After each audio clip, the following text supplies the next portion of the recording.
On this episode of the Star Wars Time Show, Matt and Nick are getting more special than usual to close out 2022 thanks to two planned special topic segments to finish off this Star Wars year in style.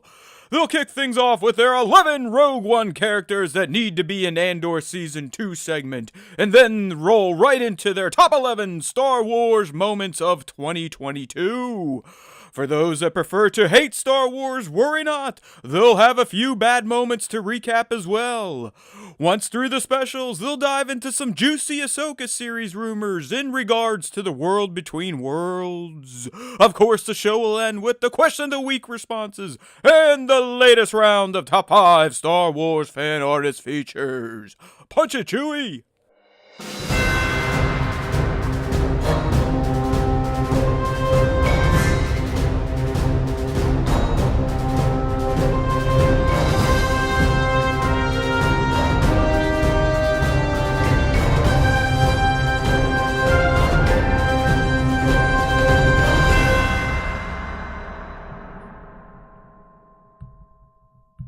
Hey now, everybody! It's the holiday version of the Star Wars Time Show. Christmas, Hanukkah, Festivus, Kwanzaa, Hanukkah, you name it. We celebrate them all because we see you. I see you. Just like Jake Sully sees Neytiri. All right, my friends, so just like we promised last week, we've got an action-packed SWTS to close out 2022. Yes, shame on you if you don't know the news, but this is going to be our last broadcast of the year. So if you like the streaming, let's play. Just put out the high sign or the smoke signals went up on IG. We're here for the next at least 2 hours, I imagine. Live streaming right here on youtube.com/Star Wars Time Show. But of course, we'll put out the audio only version on our podcast platforms the following day. But this is it. If you're trying to get your last hit of that SWTS crack in 2022 before the big guy comes or whoever delivers presents or, makes people happy around this time of year, this is your chance, okay? Because we're taking next week off and we don't give a shit what any of you say. Mm-hmm. All right? We're tired of it. Especially you cocksuckers on Instagram that keep telling us how to run our fucking page. We're going to run it the way we want to run it. If you want to start your own page, go ahead. Do it, at least until Elon Musk says you can't. Okay? We're going to do what we do. If we feature a photography of a lovely looking lady in scantily clad bikini with a Mando helmet on, we're going to do it. Quit gatekeeping us. We're the gatekeepers. Not you motherfuckers. All right? And if we make you that angry, do the normal thing. Instead of throwing a temper tantrum on social media that your two fans are going to see, just unfollow the account. Right, Nick? It's not that fucking hard. Yeah. Okay? It's easiest to do that. It's easiest to just say like, hey, this isn't for me, and then walk away. I know social media can be a cesspool, but if you put a little time into curating it, you can kind of turn it into the place you want it to be.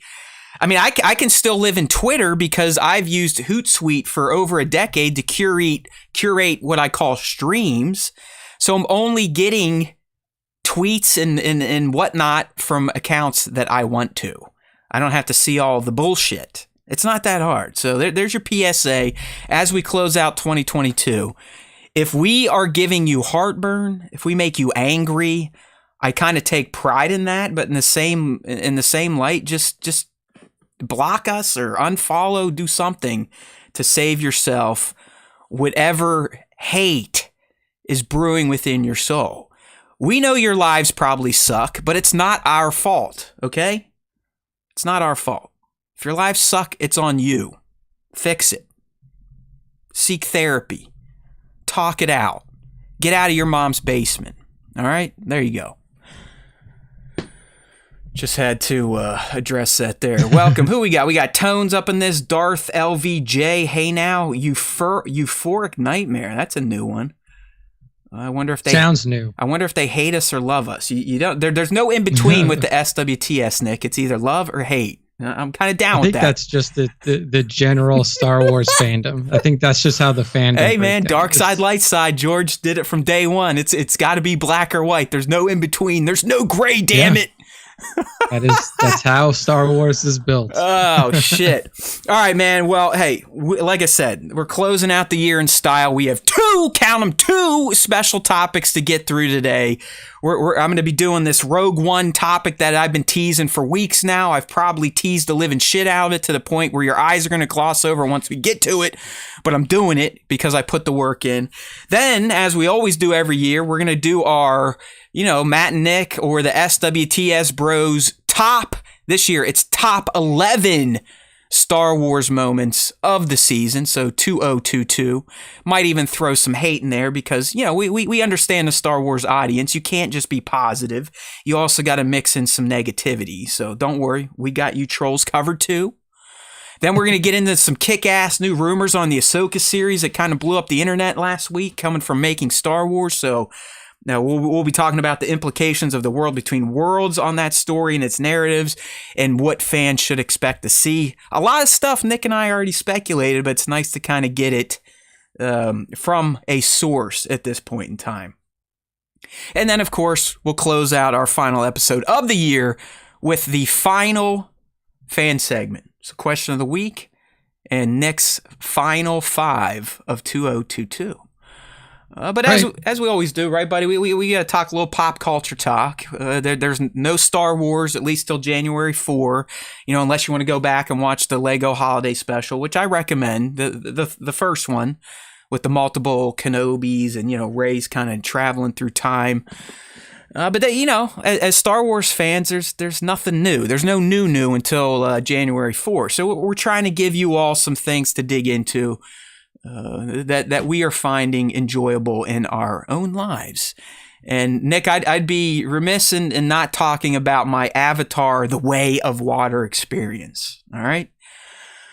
So I went and checked this thing out yesterday in probably the most supreme setup you could watch this film from Mr. Cameron. It was one of the Dolby Vision screens, so Dolby Vision, 3D, Dolby Atmos. The place rocks your taint. It gets so loud. You know what I'm talking about. It primo theater. All right, so caught it in Dolby Vision 3D the way it was meant to be seen. It had all the high frame rate shit baked in. And I have to tell you, Nick, I know you're not too big on Avatar and any of this shit. And you have no plans to see it. I can tell you right now, even more so than Cameron's Avatar in 2009, Avatar 2 is what I would describe as the pinnacle of CGI and visual effects in cinema right now. Like, it is ridiculously excellent looking on all fronts. You don't even think you're watching computer generated characters. I mean, these Na'vi, Jake, Neytiri, they feel like they exist in our world. The high frame rate. I know for some people, you don't really like seeing it in movies because your eyes have been trained to watch movies in 24 frames per second. That's really slow. That's why movies sometimes look jagged when they, scene transitions in action. This movie has a ton of high FR scenes in it that just look so fucking vibrant and crisp and smooth on the big screen in 3D. So Nick's probably going there like, that's cool, dude. I don't really care if it's just a good looking movie. Like I feel like I could still wait. And I'd be like, yeah, you should go see it in a theater.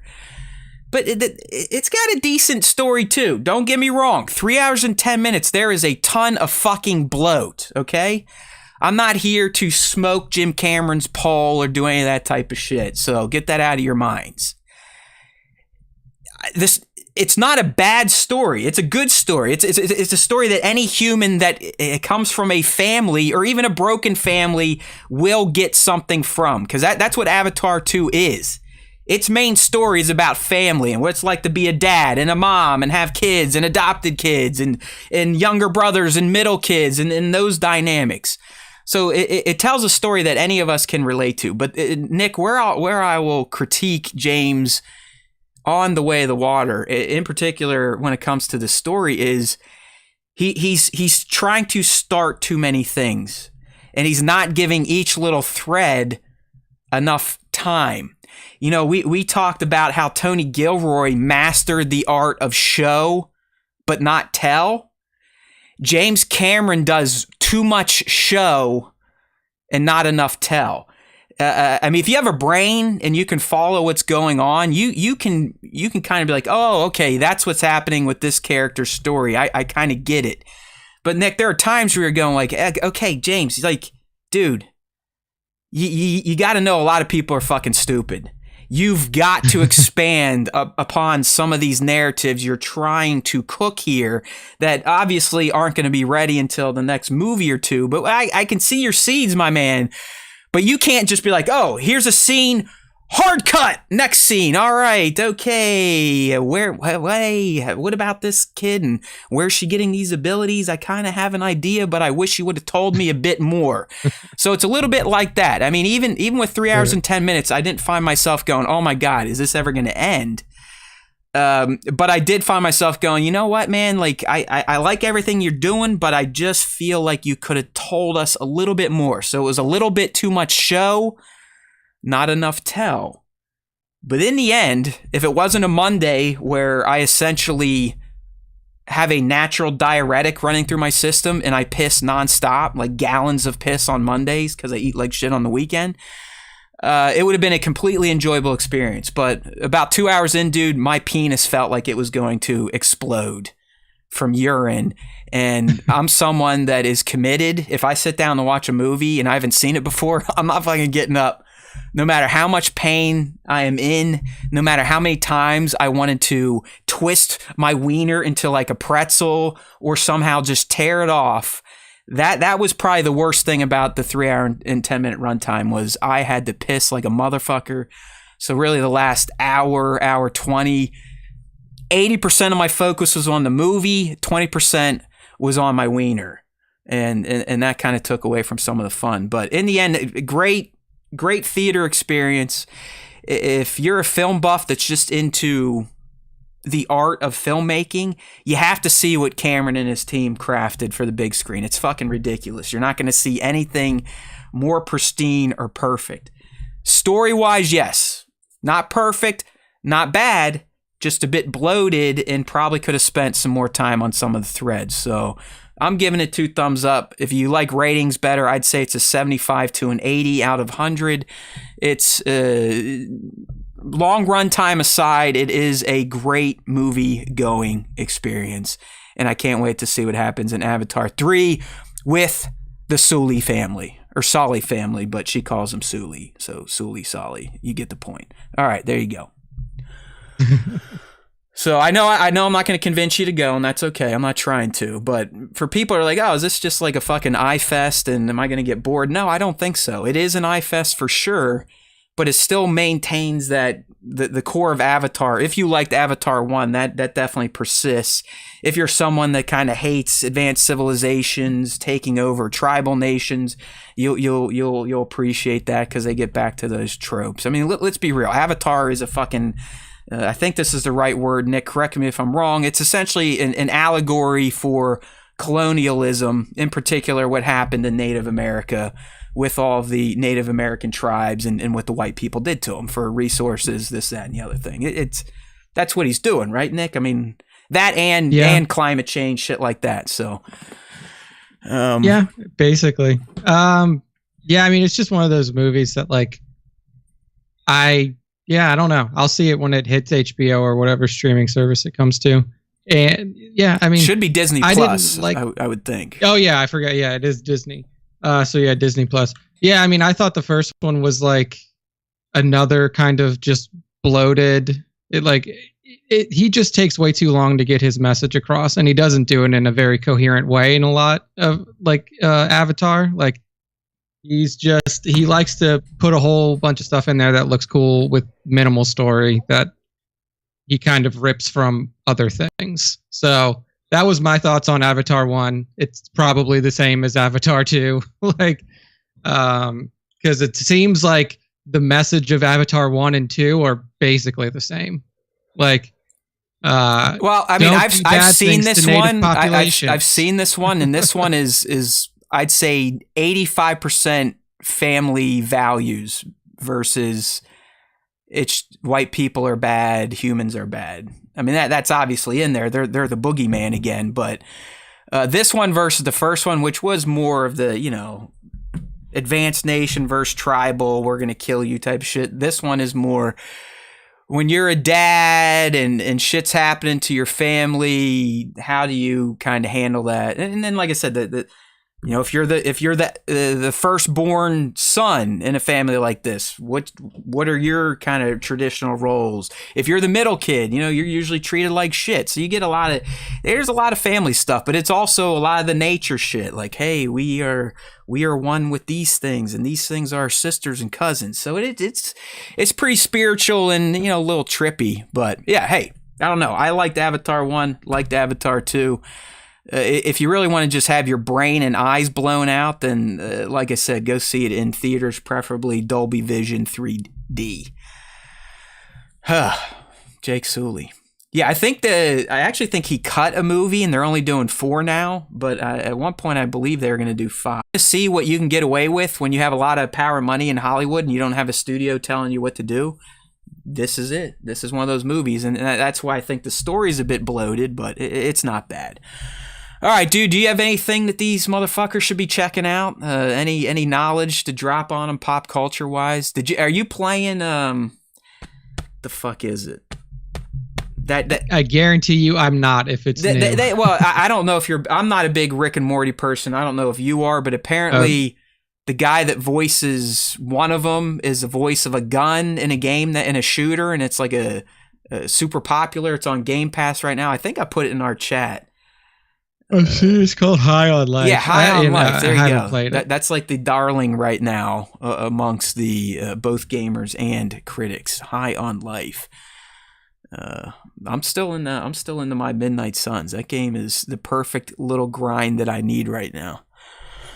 All right. Well, I've just been playing. I mean, actually, I haven't really been playing anything. Like every now and then, I pick up my Steam Deck and I play Scarlet Nexus, and then I just started playing through the Final Fantasy VI remaster. So that's basically all I've been playing. Yeah. I may need to plug it. Hey, speaking of Steam Deck, have you grabbed the dock yet, or are you just handheld only on that thing?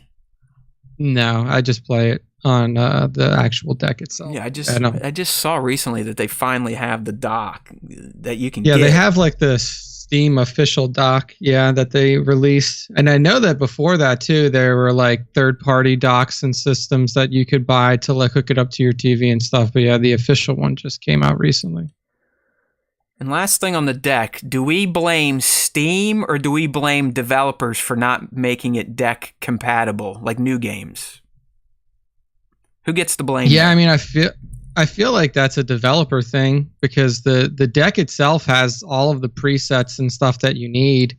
And then I also think that a lot of the game, like some of the games that are like not green check are still very playable on the deck. Yeah. Like Final Fantasy VI isn't green check, and it's like I'm playing it with no problem. The only thing I have to do is like in those old Final Fantasy games or in most Final Fantasy games, you can name your character.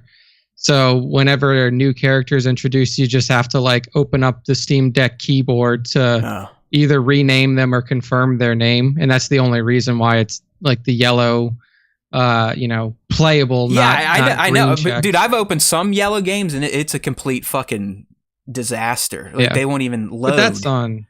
Yeah, I mean that's on developers and stuff. I mean once it hits, like once the system itself kind of hits a point of like sales numbers and stuff like that with enough decks in people's hands, then I think that they'll start to put a little bit more focus on I was gonna that. say, I wonder like what, I mean obviously the roadblock there is how many fucking units are there actually.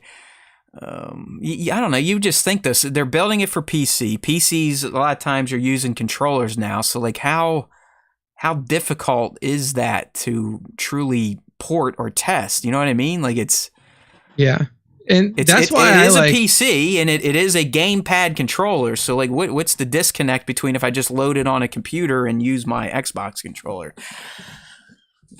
Yeah, so I want to try some of my like games that I have through Steam already that just don't have any rating or like have the slash through it. Because like, for example, like Dishonored 2 is a game that's built for consoles. Like you use controllers for it, but it's not. It has like the slash through it. But I've also seen a video on YouTube of somebody playing it on the Steam Deck with no issue. So like.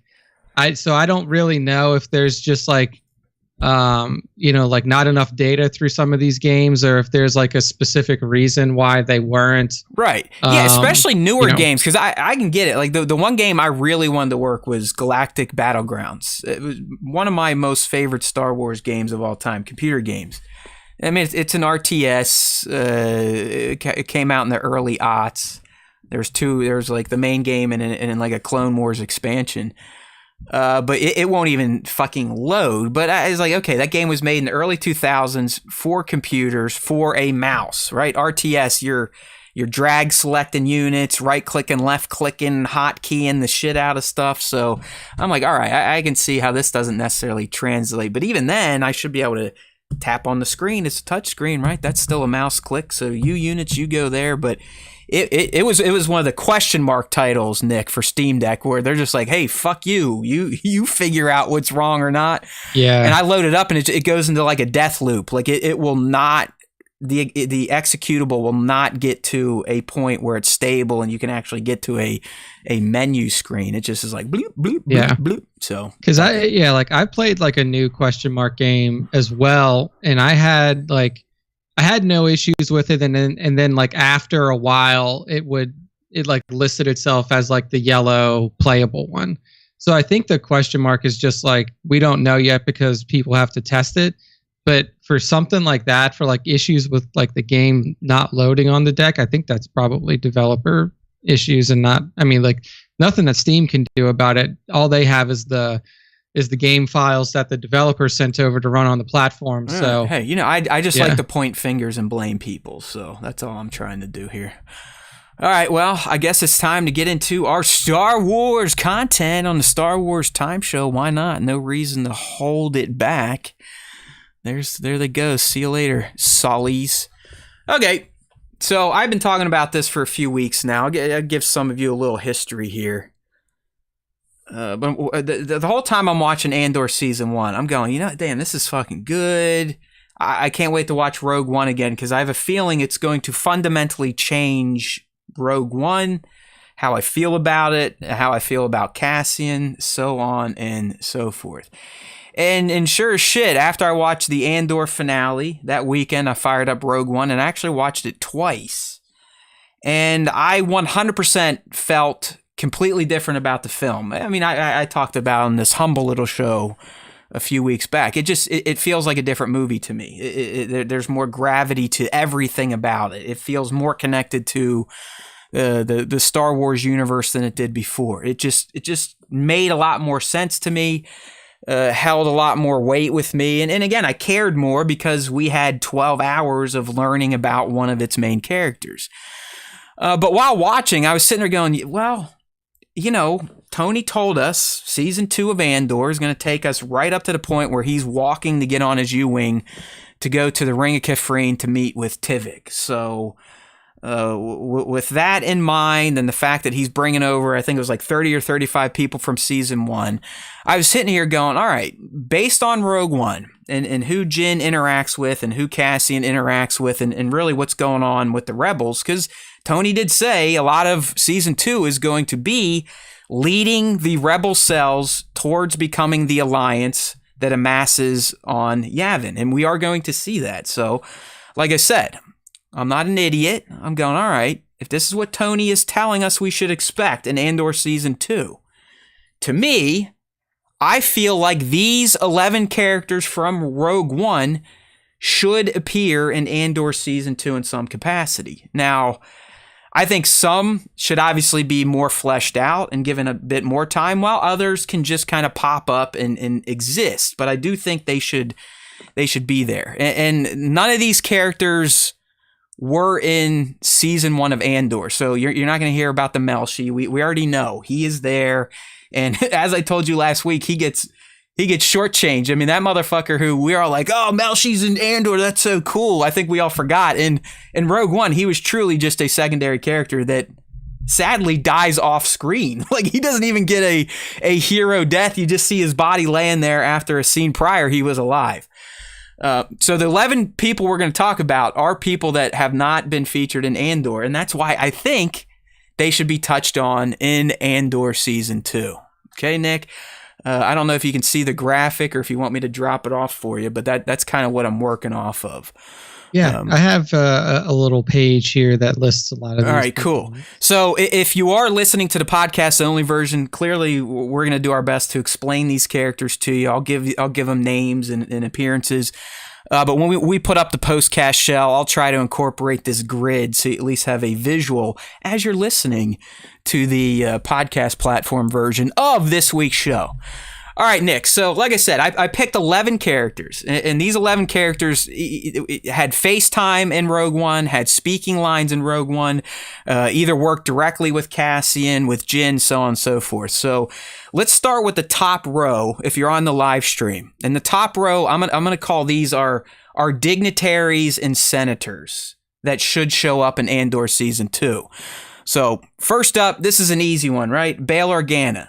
I mean, he's not a senator during Rogue One because Leia has assumed that mantle, but Bail is still a part of the Rebel Alliance Council. He was at the table to vote on the call to invade Scarif. So Bail Organa is probably one of the more obvious, probably should show up in some capacity in Andor Season 2, mostly because he is one of the main civilian leaders of the Rebel Alliance. What say you?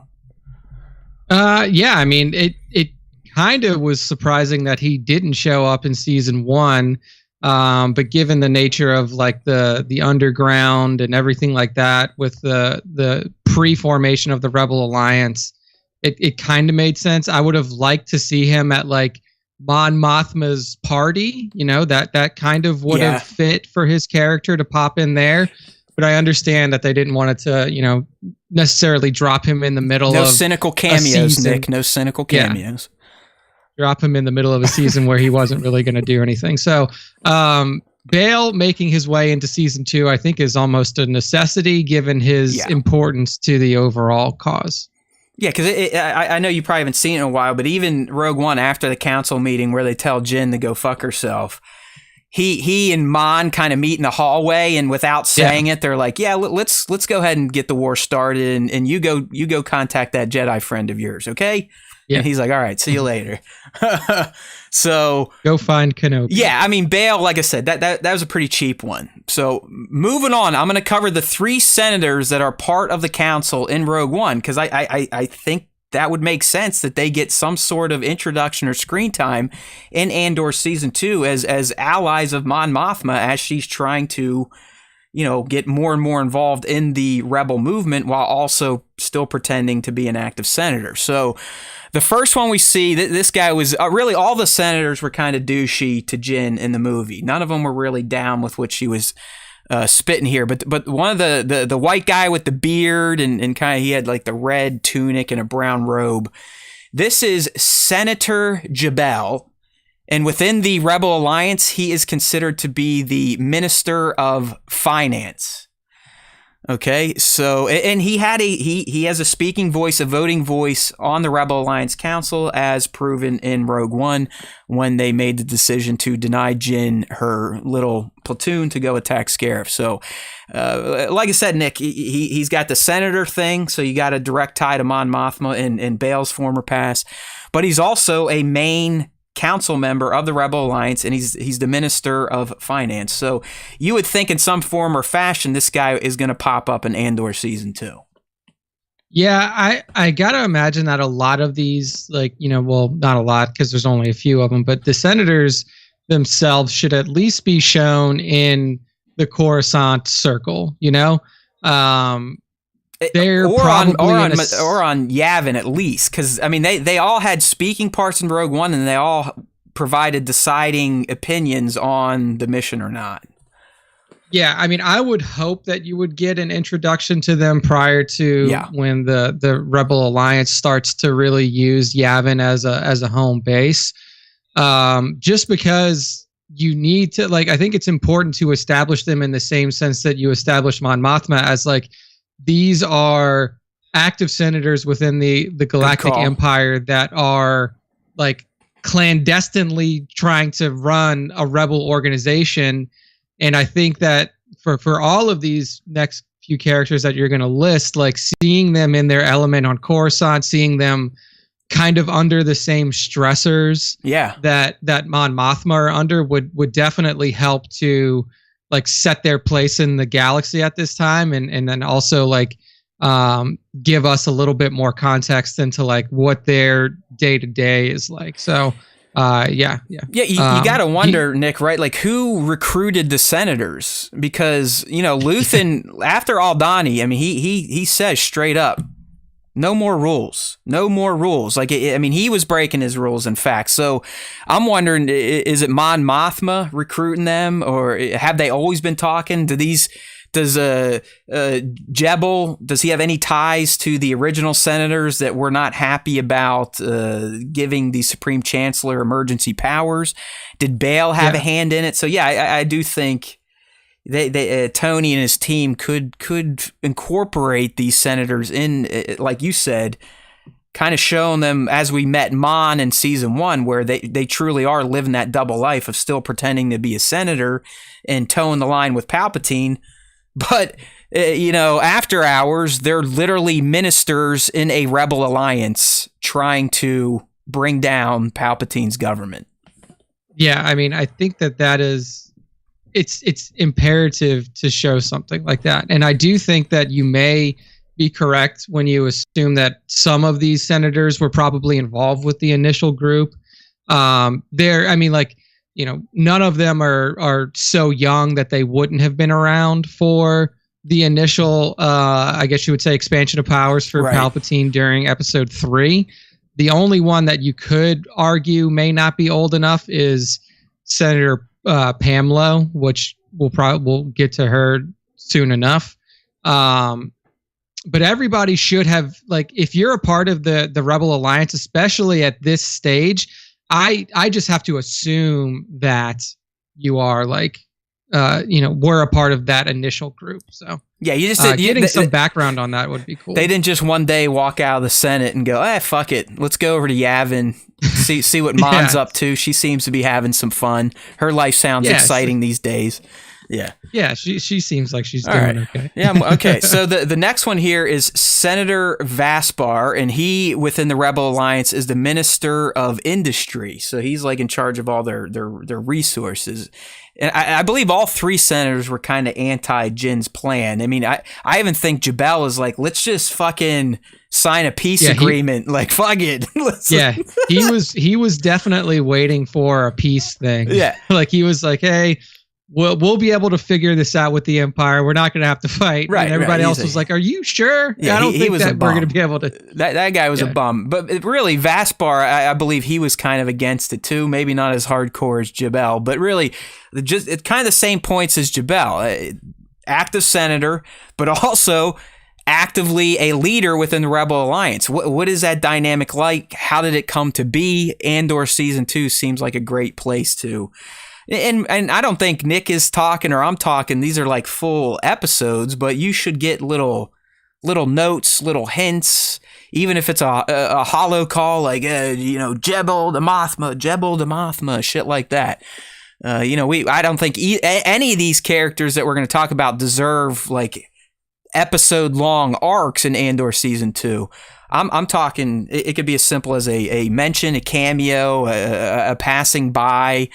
But they're so crucial to the Rebel Alliance. I don't know how we don't see them in Andor Season 2 when our Lord and Savior is telling us that Season 2 is literally going to be the build-up and the mustering of the Rebel Alliance on Yavin. Yeah. So and that leaves us with... I really do think they should show up at least a few, like at least a couple times, just to kind of introduce themselves. So our last one, Nick teased earlier, and this was the black woman at the council, and this is Pamela, and she's the Minister of Education. And I think she was kind of in the middle on what Jim wanted to do, but still was very scared and like, we like to talk, we don't like to fight type of bullshit. Which we know that just the Rebel Alliance, they can't afford to talk. Okay, and the fact that these people think they can talk still goes to show how brilliant Palpatine was. Like, I mean, he was convincing these idiots after almost 15, 16 years of persecution and domination of the galaxy that he was not a fascist dictator. It's brilliant. He really is brilliant.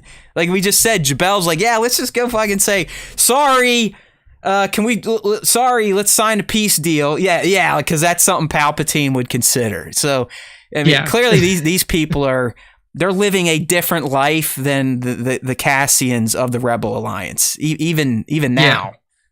Just to even have the thought that you could be like, let's just sign a peace treaty. It's like, I don't know if that's even a viable option. Yeah, we're sitting here debating the existence of a super weapon that could blow up planets, but maybe they'll turn a blind eye to all of our rebel activity for the past 5 years and just be like, hey, you know what? Good for you guys. We like to see self-starters like you all in the Rebel Alliance, so we're not going to execute every single one of you. I mean, come on. What's wrong with these motherfuckers? So those are the 4 dignitaries, the civilian leads of the Rebel Alliance that we meet in Rogue One. And just remember, Bail Organa is not a senator at that point in time. That has been passed to Leia, who is about to get boarded by her dad after she receives the Death Star plans from Jyn and her forces on Scarif Beach. All right, so really the next 7 characters, well, 6 of them, these would be within the military wing of the Rebel Alliance. And really, not all of them are council members either, and I'll kind of explain some of these choices. So up first, if you're on the live stream, you can see him right there, the boy in blue, the guy that taught our boy everything. He told him that there can be traps, and you should be prepared. That is Admiral Raddus.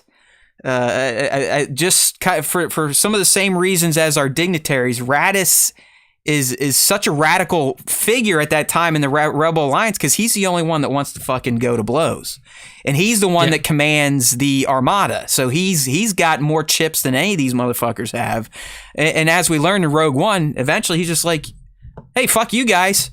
I'm taking my fleet and we're going anyways." So I think Raddus is prime for Andor Season 2. I mean, maybe you would think, Nick, a guy like this, is he potentially already running his own rebel cell? I mean, I would imagine so. I would imagine that given his massive military presence that we see in Rogue One, he didn't get that from nowhere, and it's not like he just can command the entire fleet of Mon Calamari and Quarren to just be like, all right, well, you guys do whatever I say now. So yeah, I would imagine that he's running his own cell. He may be the first alien character that we see in Andor, because I know that people had a lot of questions about where the aliens are, especially speaking alien since we were bopping character, around a few speaking alien characters. So yeah, he makes total sense. At this point, he is the leader of the Rebel Alliance military. It's not Admiral Akbar yet, so you may see Akbar like in a reduced role, but he wouldn't be the one that's like the admiral of the entire. Yeah, no, Akbar assumes the admiralty because Raddus dies at Scarif. I mean, he literally sacrifices the profundity to give enough time for Leia and a Tantive 4 to get out of town. So he is he's a major character in Rogue One, at least for Jyn's, he's like a stumping for Jyn's cause. Like Nick said, I mean, he is in charge of the Rebel Navy. That's it. Like the Mon Cals are always in charge of the ships, not the ground forces. That's for the Dodanas and whatnot, but we'll get there. Just hold your horses. So I think Raddus has to be in there. He is a rebel hero. In fact, in the sequel trilogy, Holdo, Well, the Resistance flagship is named the Raddus. So, I mean, he's a very important figure in Star Wars good guy dumb. Real quick before we move on, we got a question here from the live stream chat. Our boy Tones, could Hera or some of the Ghost Crew turn up? Could they? 100%. Will they? I don't think so in the least. It's that to me could be that cynical cameo territory for Tony. I know Chopper, and I know we heard Hera being paged in Rogue One, and I know the Ghost was there. So Hera and Chopper have more potential than any of the other Ghost Crew, but I don't think he touches it. And really, I even think including Bail Organa is going to give Tony heartburn. Like that's almost too much legacy for him. So when you ask, could they? 100% because we know at least Hera and Chopper were at the Masasi Temple and they participated in the Battle of Scarif. 100%. So I don't want to completely close the door there. I just don't think our boy is going to touch that shit, especially with which is going to be potentially covered in the Ahsoka series with the Rebels cast. And they barely included them in Rogue One. It was cameo at best. I mean, like Chopper literally just comes across the screen. It's not even a main focus. Then you just hear Hera's name. Yeah, General Syndulla, blue, blue, blue. Like she's not even featured. She's a council member and she's not even at the fucking table. So, if anything, Tony, I think it would resemble what we got in Rogue One for them because I don't think Gilroy likes touching Legacy with a 10-foot pole. Yeah, I agree with that. So up next in the military wing, he dies a tragic but heroic death in Rogue One, and that is our boy in blue, the leader of Blue Squadron, Anton Merrick. He gets a ton of speaking parts, Nick, in Rogue One. He's a commander of a wing group. Like I said, dies a glorious death. Helps Jin's group on the beach by blowing up some of those ATMTs or whatever they were called.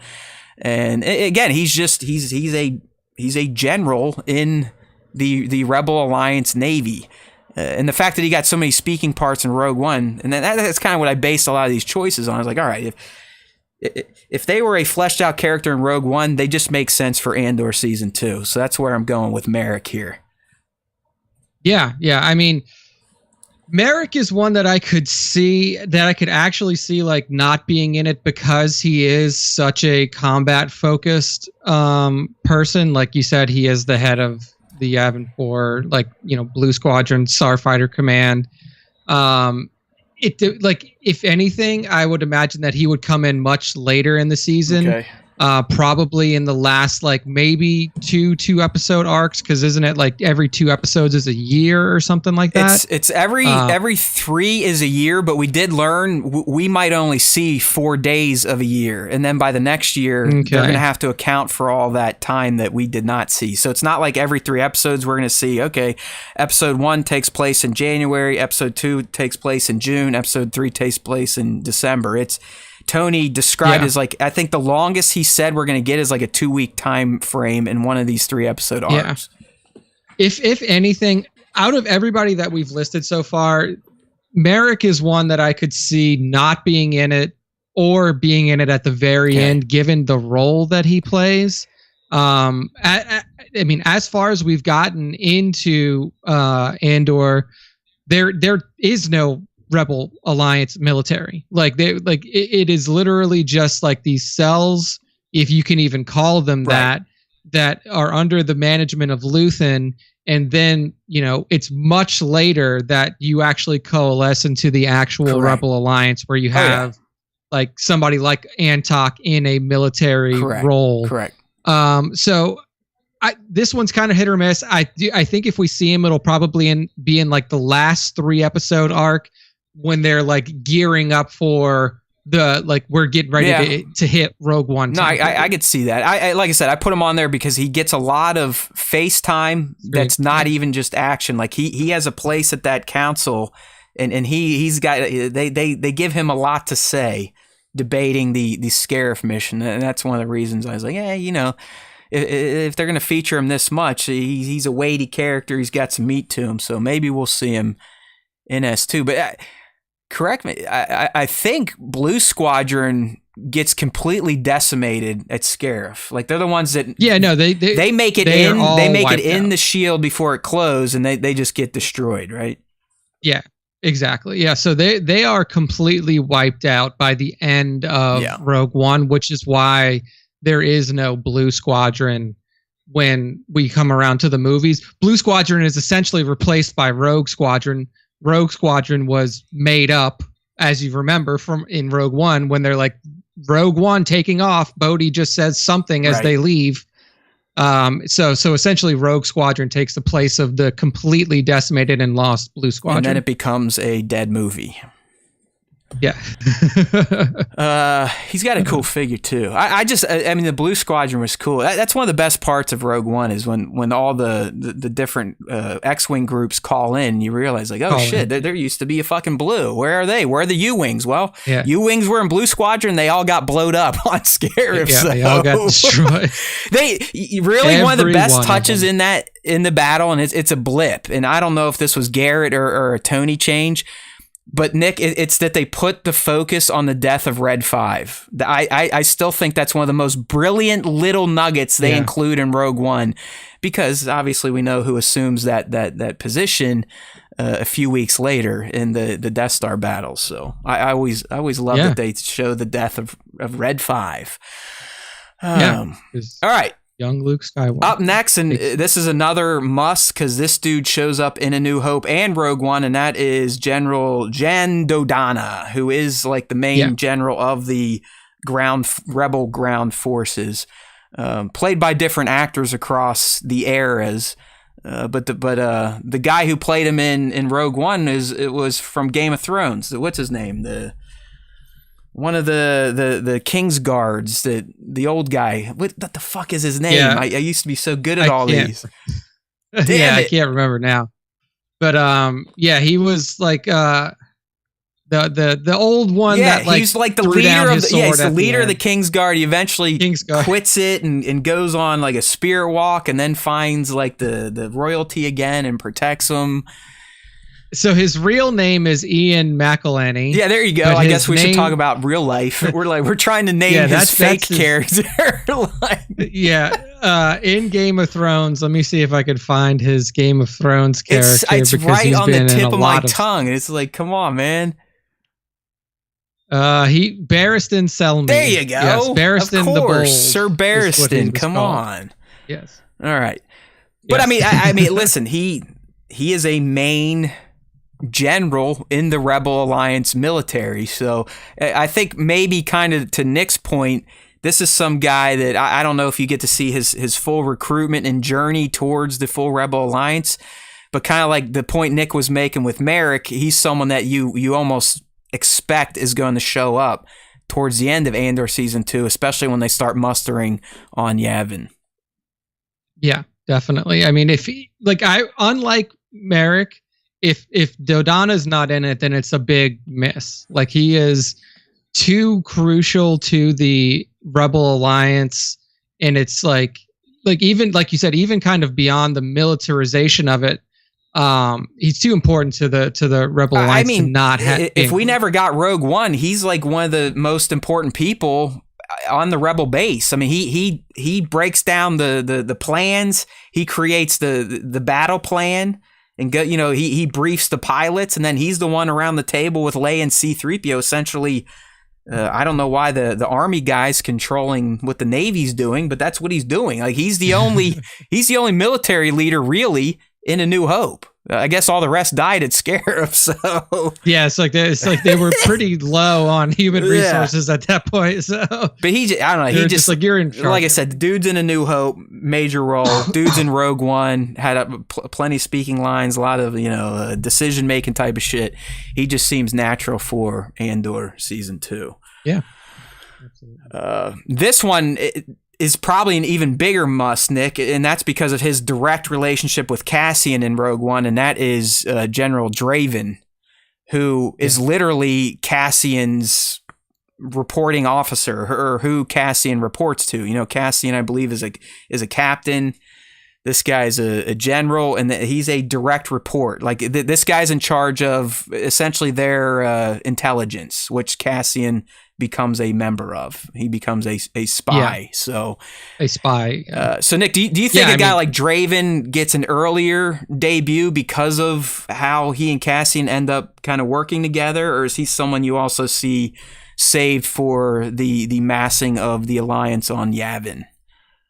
Given his role in like running the spycraft and being more focused on like clandestine activities and not necessarily like direct military impact, I would imagine that he's probably already a part of or like is brought in earlier for the Rebel Alliance, because there's so much that happens clandestinely. There's so much that's spy driven in the early parts of the Rebel Alliance. Right.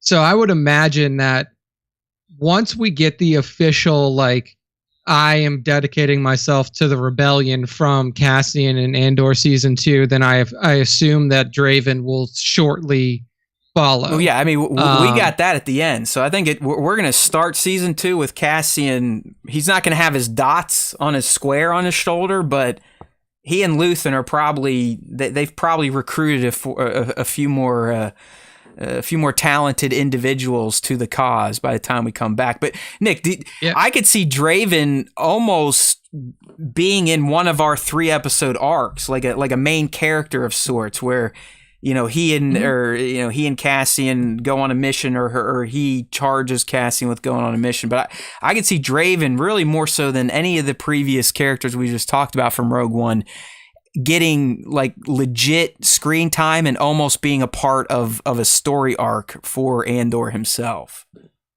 Oh yeah, I definitely agree with that. He is probably, of all of the people that we've named so far, aside from maybe Dodonna, I feel like Draven would probably play the biggest role in Andor, given his, like you said, his proximity to Cassian and the fact that he is kind of in charge of the spy division.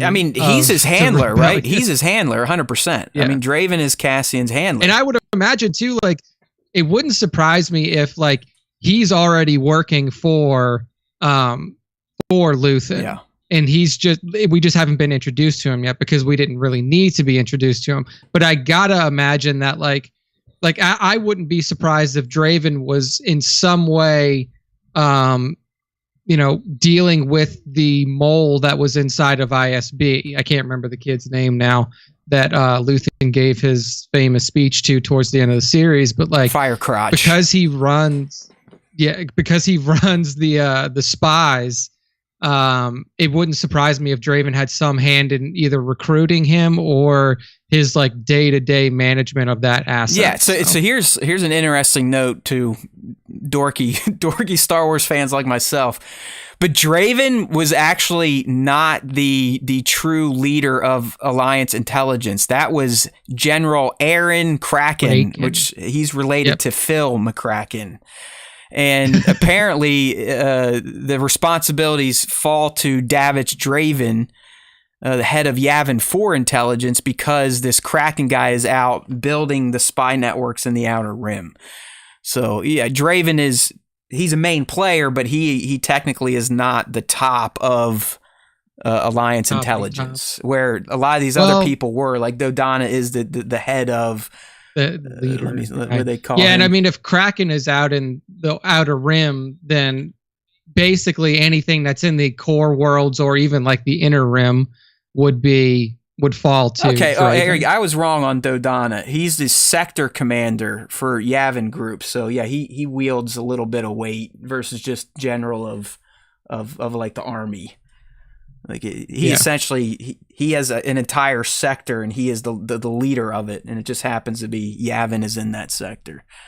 All right, okay, all right, good stuff. So I think Draven, like you said, out of any of these we talked about, he fits the mold to actually be a more fleshed out character in Andor season 2.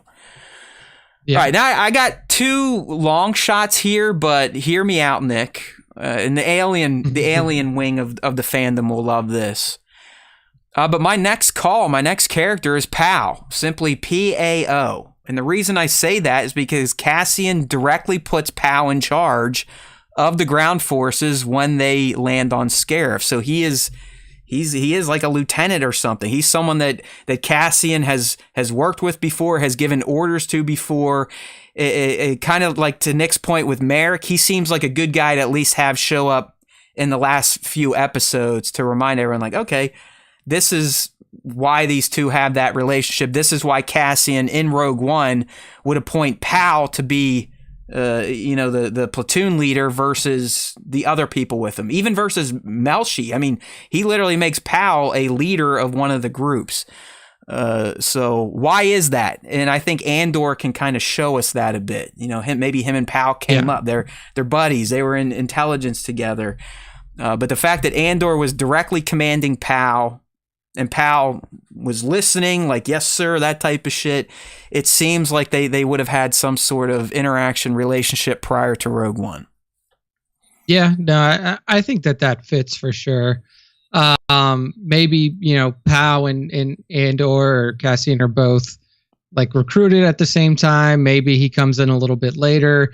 Maybe Pao was a part of a mission that was running at the same time as the Aldhani mission and stuff like that. And there's a lot of ways to bring him in, and we do need to kind of get some of these more on the ground characters in there as well. I know a lot of the people that we've talked about so far are kind of, the heads of certain divisions, or they are, the leader of this, and they make the decisions. Commander of that.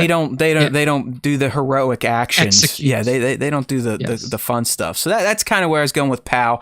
I like the angle of, maybe this is we see Cassian with whatever cell he is in rescue Pao, and that's where their relationship develops, and he, like Melshi, after working with Cassian in some sort of troublesome situation, kind of pledges himself to, like, yeah, you're right. I'm down with you, bro. Let's go kick some ass and take some names. This next one is just because I've always loved this character because he looks so fucking crazy and he's a psycho. He reminds me of the guy in Full Metal Jacket when they're flying over the rice field, just shooting his Gatling gun. Get some, get some. But it's Biston. And, Biston, he's not a council leader, but if you watch Rogue One, that motherfucker weasels his way up right to the table, and he provides a lot of reaction. He's definitely on Jin's side.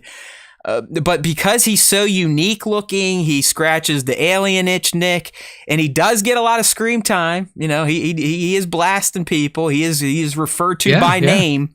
I just have a feeling, and I'm going to go back again to Nick's well of, well, these guys could show up towards the end. I think Biston's got to be in there. Yeah, I think that would be fun to establish those two characters, Pao and Biston, and then you basically right there have the formation of like the beginnings of the squad that are there on Scarif. That's kind of what I was getting at. It's like, okay, this very small platoon of rebels goes to Scarif. Who stands out? Well, clearly Melshi, but that's a done deal. Yeah. I mean, he was in Andor season 1 taken care of. Yeah. But really the other big ones are Pao and Biston. There was a black gentleman not referred to by name, but he at least gets a death on screen, unlike Melshi, but I don't think they'll pay attention to him. So I don't know. Biston, he's just such a unique looking character. He's like a monkey fucked a ferret type of thing. You know what I mean? Like he's just wild looking. He does look very weird for sure. Yeah. But yeah, I mean, everybody else that is of note in Rogue One is essentially recruited in Rogue One. You know, Jin and Cassian, obviously. Then you have Bodhi, who is the turncoat. The turncoat, the Imperial pilot who has turned. And then the Pao and Biston, and then who else? Who was like the? There was one other person, right? Not really. Bodhi. No, I guess you're right. I guess that's it. Not named. I mean, not named characters. Yeah, I mean, Galen may show up in Andor season 2, depending on how much they look into, like how much they pay attention to the like the Imperial side of things. See, here's you know, because I'm glad you went there, because I really don't think you're gonna get Krennic or Urso on screen in Andor season 2. I mean, Tony has doubled down on, listen, yeah, we showed you the Death Star and the Stinger, but the Death Star is still just going to be this off-screen threat that the Rebels are only going to start learning about. Because if you watch Rogue One, he's on Kafrene. He has intel about the Empire and some big fucking crazy weapon in their possession. And Tivik is the one that says, blow. Let's blow you, bro. Tivik's the one that lets him know, like, bro, it's a planet killer. And that's where Cassian's like, oh, fuck. So then he's like, okay, clearly we're gonna see, and Tony has said this, and this is what Andor season 2 is. We're gonna see how Cassian gets there and the Rebels get to that point where they know to send Cassian to meet with Tivik, who is from Saul's group. But I don't think you're going to get like meetings at the ISB or in the Empire specifically talking about the Death Star. I think it's going to be more like what we got in season 1, where if you pay attention, you could hear our boy Lonnie like, oh yeah, Scarif is getting a bunch of increased shipments. And they're like, oh yeah, whatever, who cares? That's Scarif, it's Beach. It could be like, hey, the Urso has a breakthrough, or this, or that prisoner, the TIE pilot, has gotten out, or he's crossed over. But you're not going to see any of it. Like I don't think he spends any time showing you Krennic, any time showing you Galen working on the Death Star. At best, you might hear about it. Yeah, like. Maybe he'll soften his heart and we can get at least a cameo from one of those characters, because I do feel like it would be beneficial to season 2, especially like how close we're getting to everything else. Galen more specifically, because we know that at the beginning of Rogue One, when Jyn is still very young, she's still a child, that like he had been away from the Empire for a little while and he gets pulled back in. I don't know. I mean, I hope that we may get a cameo, but knowing Tony, it's probably, you're probably right. It's unlikely that we'll see I will give you two. this, Nick. I think if one of those two were to be featured in Andor season 2, it would probably be Galen over Krennic. Yeah, that would make sense. I don't know. I don't know. I would not hold my breath. Andor's we have got to learn what Tony tells us is really what he means. So, I know 1/6 still gets caught up on the fact that they got Easter eggs in there, but I don't think Tony had anything to do with that. That was literally his other department leads. They're like, hey, we got to flesh out an antiquity shop. Let's use some of this cool shit. The old guy won't know, and it's not going to hurt him because he didn't have to think about it. So, but when he's telling us, like, listen, Andor season 2, Death Star is not really going to be a big thing. It's still going to be in the background, but you are going to kind of start to see how the rebels in these cells began to sniff out the idea that they were working on the Death Star, which is going to lead us right to that talk on Kafrene with Nick, my last of the 11 Rogue One characters that need to be in Andor, and this one's cheap because Tony already said he will be. In fact, he's mentioned him multiple times more than any other character, and that is Tivik.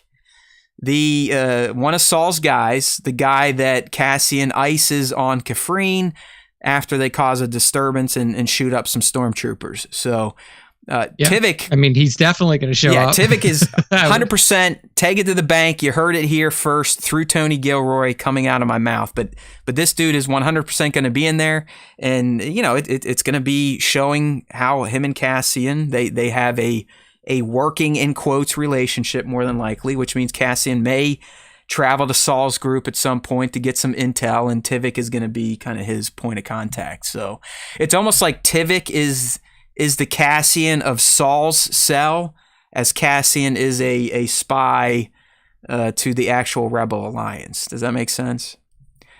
Yeah. Tivik is like Saul's spy master, or at least a guy he's willing to sacrifice and send out on missions like this. Yeah, I mean, just in case something goes bad. Yes, spy master, expendable piece of my my arsenal. But yeah. I mean, obviously he's got to show up if Tony is being genuine and saying like we're leading right up until the moment that Rogue One starts, then yeah, I mean he's going to be in there for sure. So there you go. If you were here for the whole thing, hopefully you got some insights. But I feel like these are the 11 characters. So again, we got Bail Organa, we got Senators Jabel, Vasper, and Pamlo. We've got our good man Radis, Merrick, Dodonna, Draven, Pow, Biston, and last but not least, Tivik. May the force be with you and your cold corpse on the Ring of Kafrene after Cassian shot you in cold blood because you were too chubby to climb out couldn't climb of that alleyway. Yeah, I would have been like, I'll try and I'll fall down if I can't make it, instead of just being like, I can't climb. You for Nightmare saying, I think Cassian never addresses a Cassian's never going to know that he had a hand in creating the device that kills him. That's the beautiful irony of the Empire right there, that they enslave people, and then those same people that were enslaved to work on something are going to die by the thing they were enslaved to work on. That is, like, put that on Palpatine's bumper sticker. I will enslave you, I will make you work for free, and then I will kill you with the thing that you worked for free on. I mean, come on. If villains are your hero, how can Palpatine not be your number one? I mean, he really is the greatest villain that actually succeeds with a lot of his plans. I mean, he got to run his empire for what, over 20 years. I mean, that's still pretty impressive. He took out the entire Jedi Order to do it. I mean, the guy did some shit, so much so that 40 years after his empire fell, he was still relevant and messing with people and somehow returning. You know? I mean, come on. All right, dude. Well, there you go. That's our Rogue One / Andor S2 special topic. Now, if that wasn't enough, we got some more for you. Everyone, take a deep breath, recollect your thoughts, because this one could get contentious, because it is a top X moments to us, which means we're going to spit out opinions that you may not like, which in turn is probably going to drive you nuts and make you put up stuff in your stories about how we are commie bastards and suck. But we do it every year. We sat around. We were in the writer's room. Some blood was spilled. Some spittle was flown from our lips. But we decided on 11 top moments. Count it. 11, not 10. Most sites do 10. We did 11. So we've got 11 top Star Wars moments of 2022. If you're new here, these moments don't particularly have to be a scene in a show. It could be any type of Star Wars moment. You know, going to Celebration, running into someone in the streets. Anything that's Star Wars related can make this list. So, like I said, we sat down and we cooked up our top 11 Star Wars moments of 2022. And here they are. We got a nice little. I'm big into collages these days. It's what I do in my free time. I manage collages of Star Wars imagery. But here we go. Our top 11 moments, and these aren't in any particular order. Nick, we'll read down what I kind of bulleted out in Slack here. And, you know, we'll just both talk about why we think these are top moments. You know, Nick had some of his own. I had some of my own. We had some shared ones. That's how we ended up with 11 total. And our graphic kind of depicts some of these moments. So, you know what, Nick, we'll go graphic order, kind of like we did for Andor, or our Rogue One special topic. And at the end, if you want, we can proclaim our personal top out of this list. All right. Sounds so good. Starting with our vision board here, I have a shot of Din with the Darksaber, because to me, one of the top Star Wars moments of 2022 was getting Mando 2.5 in the middle of the Book of Boba Fett. So I thought those episodes were fantastic. You know, episode 5 was solely dedicated to Din. It got us caught up on what he's been up to since the end of Mando season 2. And we learned some key shit that's going to help us in season 3. We learned about why in season 3 he's going to go kind of redeem himself, because he loses his Mandalorian title in Mando 2.5 during the Book of Boba Fett. He gets his new ship in Mando 2.5. Him and Grogu reunite. We got more Luke moments in Mando 2.5. We got the Grogu Beskar chainmail.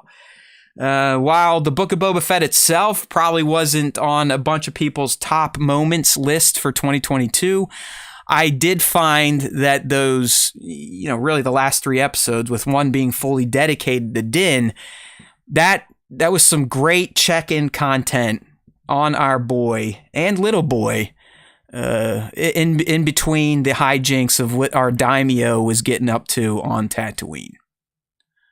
Yeah, those were good moments. I definitely didn't have anything from Boba in my top 5, but that's just because that series was overall pretty forgettable for me. But the moments with Mando did kind of stand out in general. Got to see Luke's temple being built. Got to see Ahsoka and Luke together. So that's why I just said Mando 2.5. Yeah. Yeah, it's definitely those scenes in particular would stand out amongst everything else. Yeah. All right. So up next on our combined list here, I'll kind of talk about this because this is one of mine, but Luthen Rael in general. All right, I'll start there. I found Luthen to be one of the greatest Star Wars characters of all time as I experienced his arc in Andor Season 1. And I think a lot of that credit has to go to Stellan Skarsgård and how he brought this character to life, but also to Tony and his team of writers who gave him some fantastic scenes and even better dialogue to deliver. And really what seals the deal on Luthen Rael making my top Star Wars moments list is his speech, what has now become within the community known as the sacrifice speech.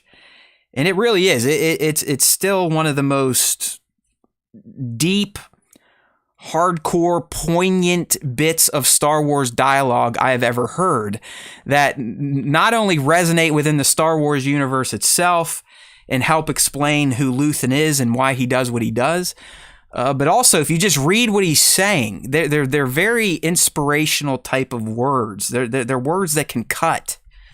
And if you really listen to the message, Luthen was definitely the most memorable character from Andor.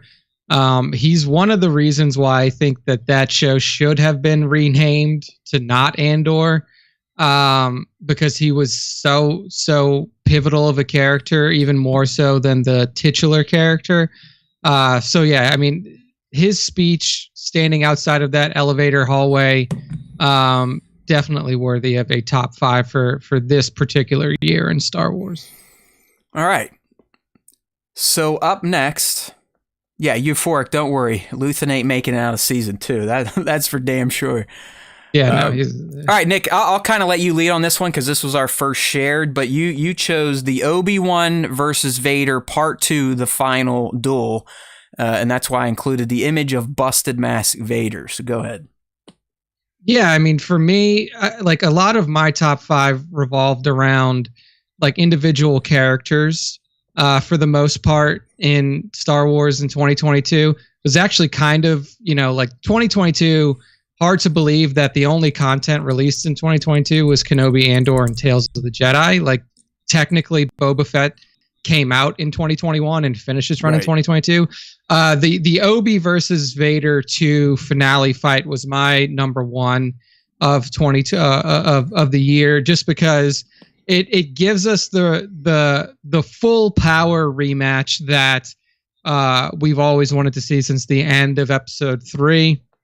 It gave us the opportunity to see why at the end or towards the end of A New Hope, the line that Vader speaks, "Last time I saw you, I was but the learner. Now I am the master." We get to see why he says that, because after beating Obi-Wan up pretty badly in their first rematch in Kenobi, you get to see Obi come back full power and really assert his dominance over Vader and prove to him that he still has a lot to learn in his journey. And it was like, to me, it was one of the few emotional moments that you had in 2022 for Star Wars, because I know that everybody has their own things that kind of tug on their heartstrings for Star Wars, but the Kenobi series definitely did that more for me than any of the others that came out in 2022. So that is my number one moment for the year. Oh, look at Nick's already dropping his number one pick. I'll hold mine. We'll call that a tease. But yeah, I'm going to echo a lot of what Nick said about this scene. For me, I think it's definitely a standout Star Wars moment of all time. There's no doubt about it. But I think where this scene really resonated with people, Nick, was after Vader buried him in the hole, and Obi-Wan was able to get out of that, the reverse high ground thing, and he confronts him and then just goes ballistic and beats the shit out of him, cracks his mask. But really, and people say it all the time now, it was heavily quoted and it will continue to be heavily quoted. But what Hayden was saying once the mask cracked, I think that's what really hit emotionally for a lot of fans.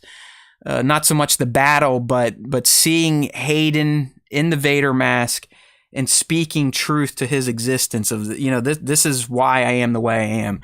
Fuck you, Obi-Wan. You shouldn't feel bad. I'm the one that killed Anakin Skywalker.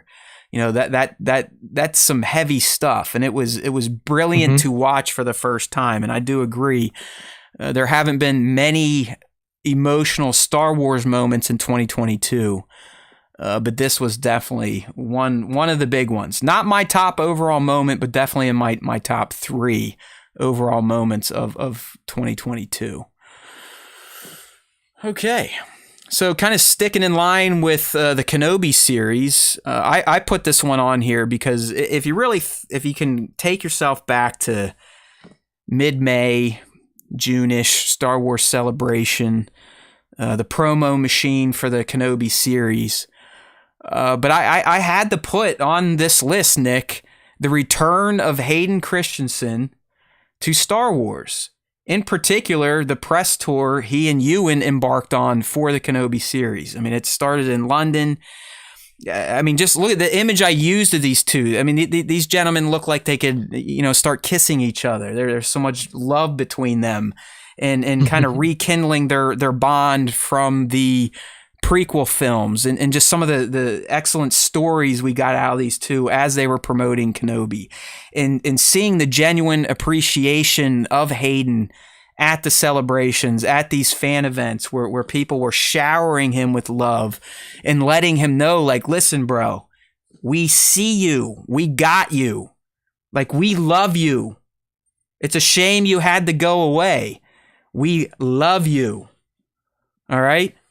So, like the games they made him play and just the hijinks that was coming out of that on the celebration stage, dicking around with high ground stories. And it was fun. It was like watching two family members reconnect after 15 years. But family members that had such a strong bond that it never felt like they were ever truly apart. So it was just great stuff to see, and hopefully we get more of Hayden Christensen in live-action Star Wars, which, hint, hint, wink, wink, we are. So hopefully we're talking about something like this again at this time in 2023. Oh, hold on. We got an idiot in the live stream. Dr. Awesome. What was with the cosplay feature of just a woman wearing lingerie and a Mando helmet the other day?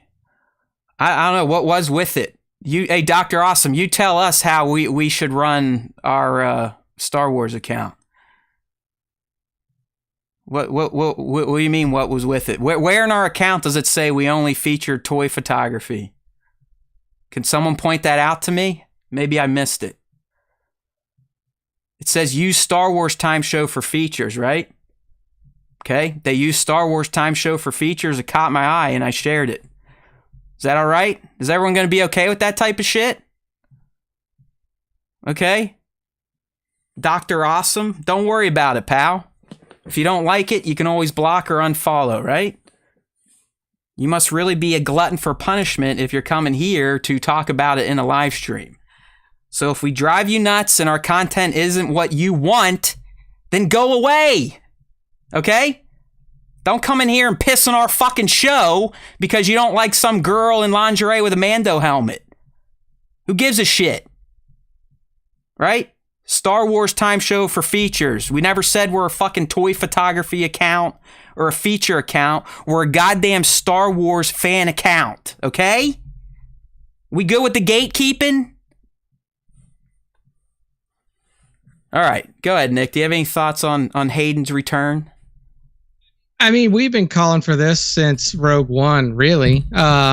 This was in the early days of casting for Rogue One when we knew that Vader was going to be in the movie. I think this was even before we had launched Star Wars Time proper.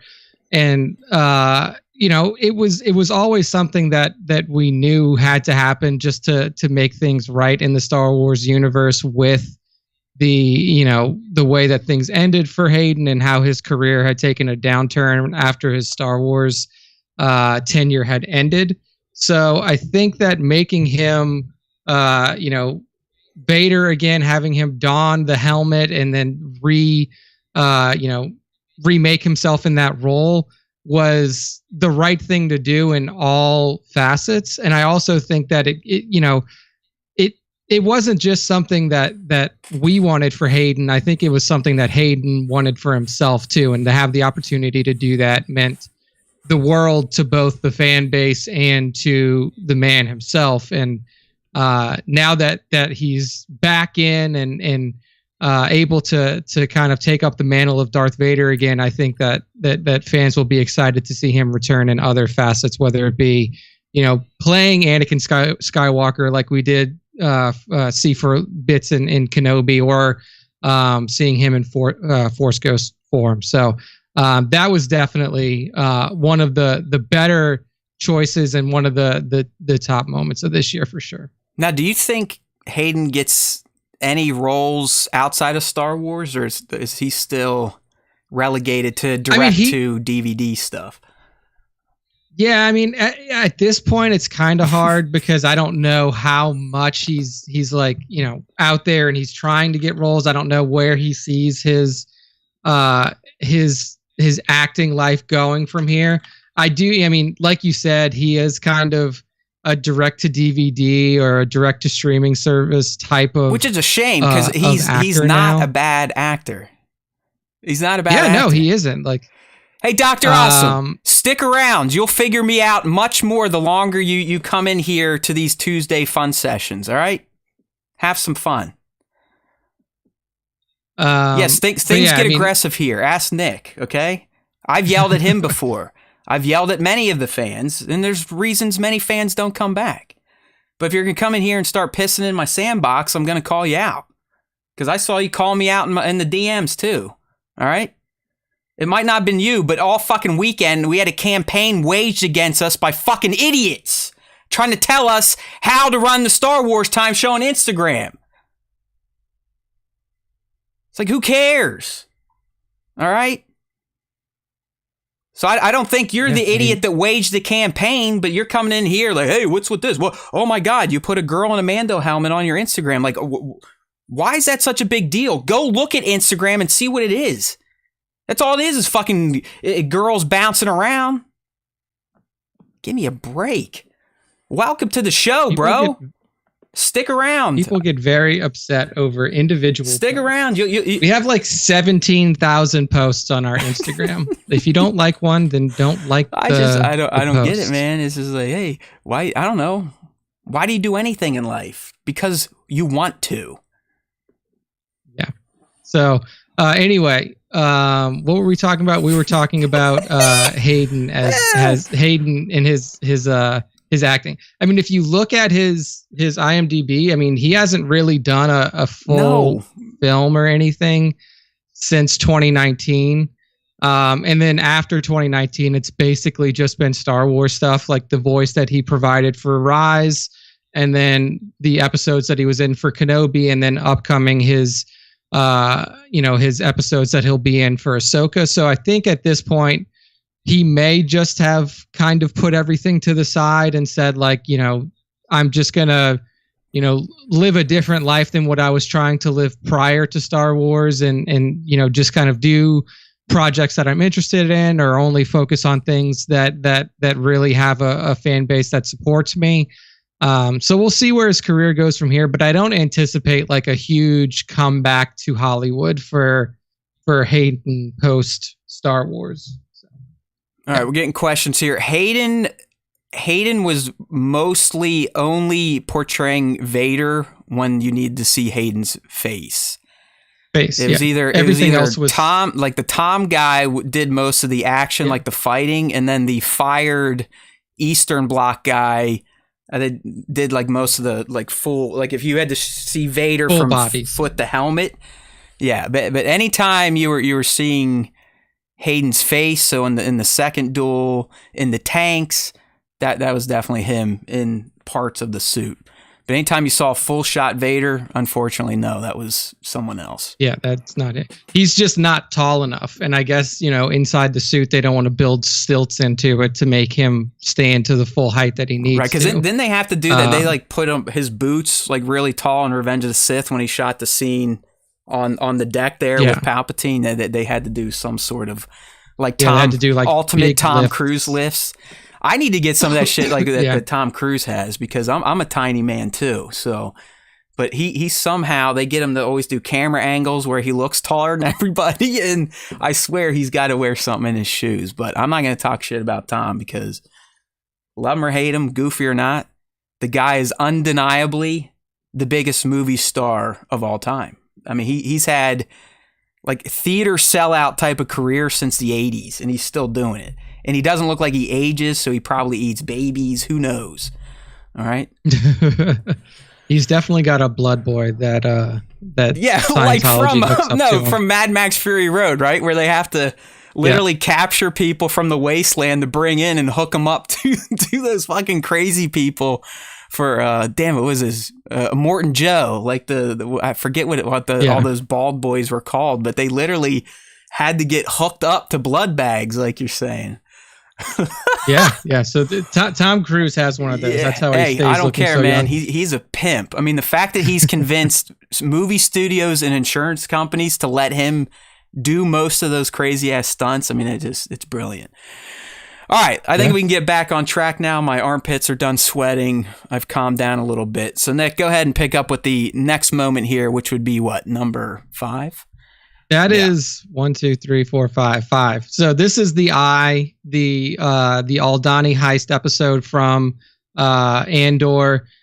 This is definitely, to me, the highlight of the Andor series, because it really pays off on the episodic structure that Tony had talked about, and it was kind of the turning point for the rebellion in terms of their ability to pull off big scale jobs, and then also fund themselves now with the 40 billion, 400 billion credit heist. Credits, I think, is how they officially titled it.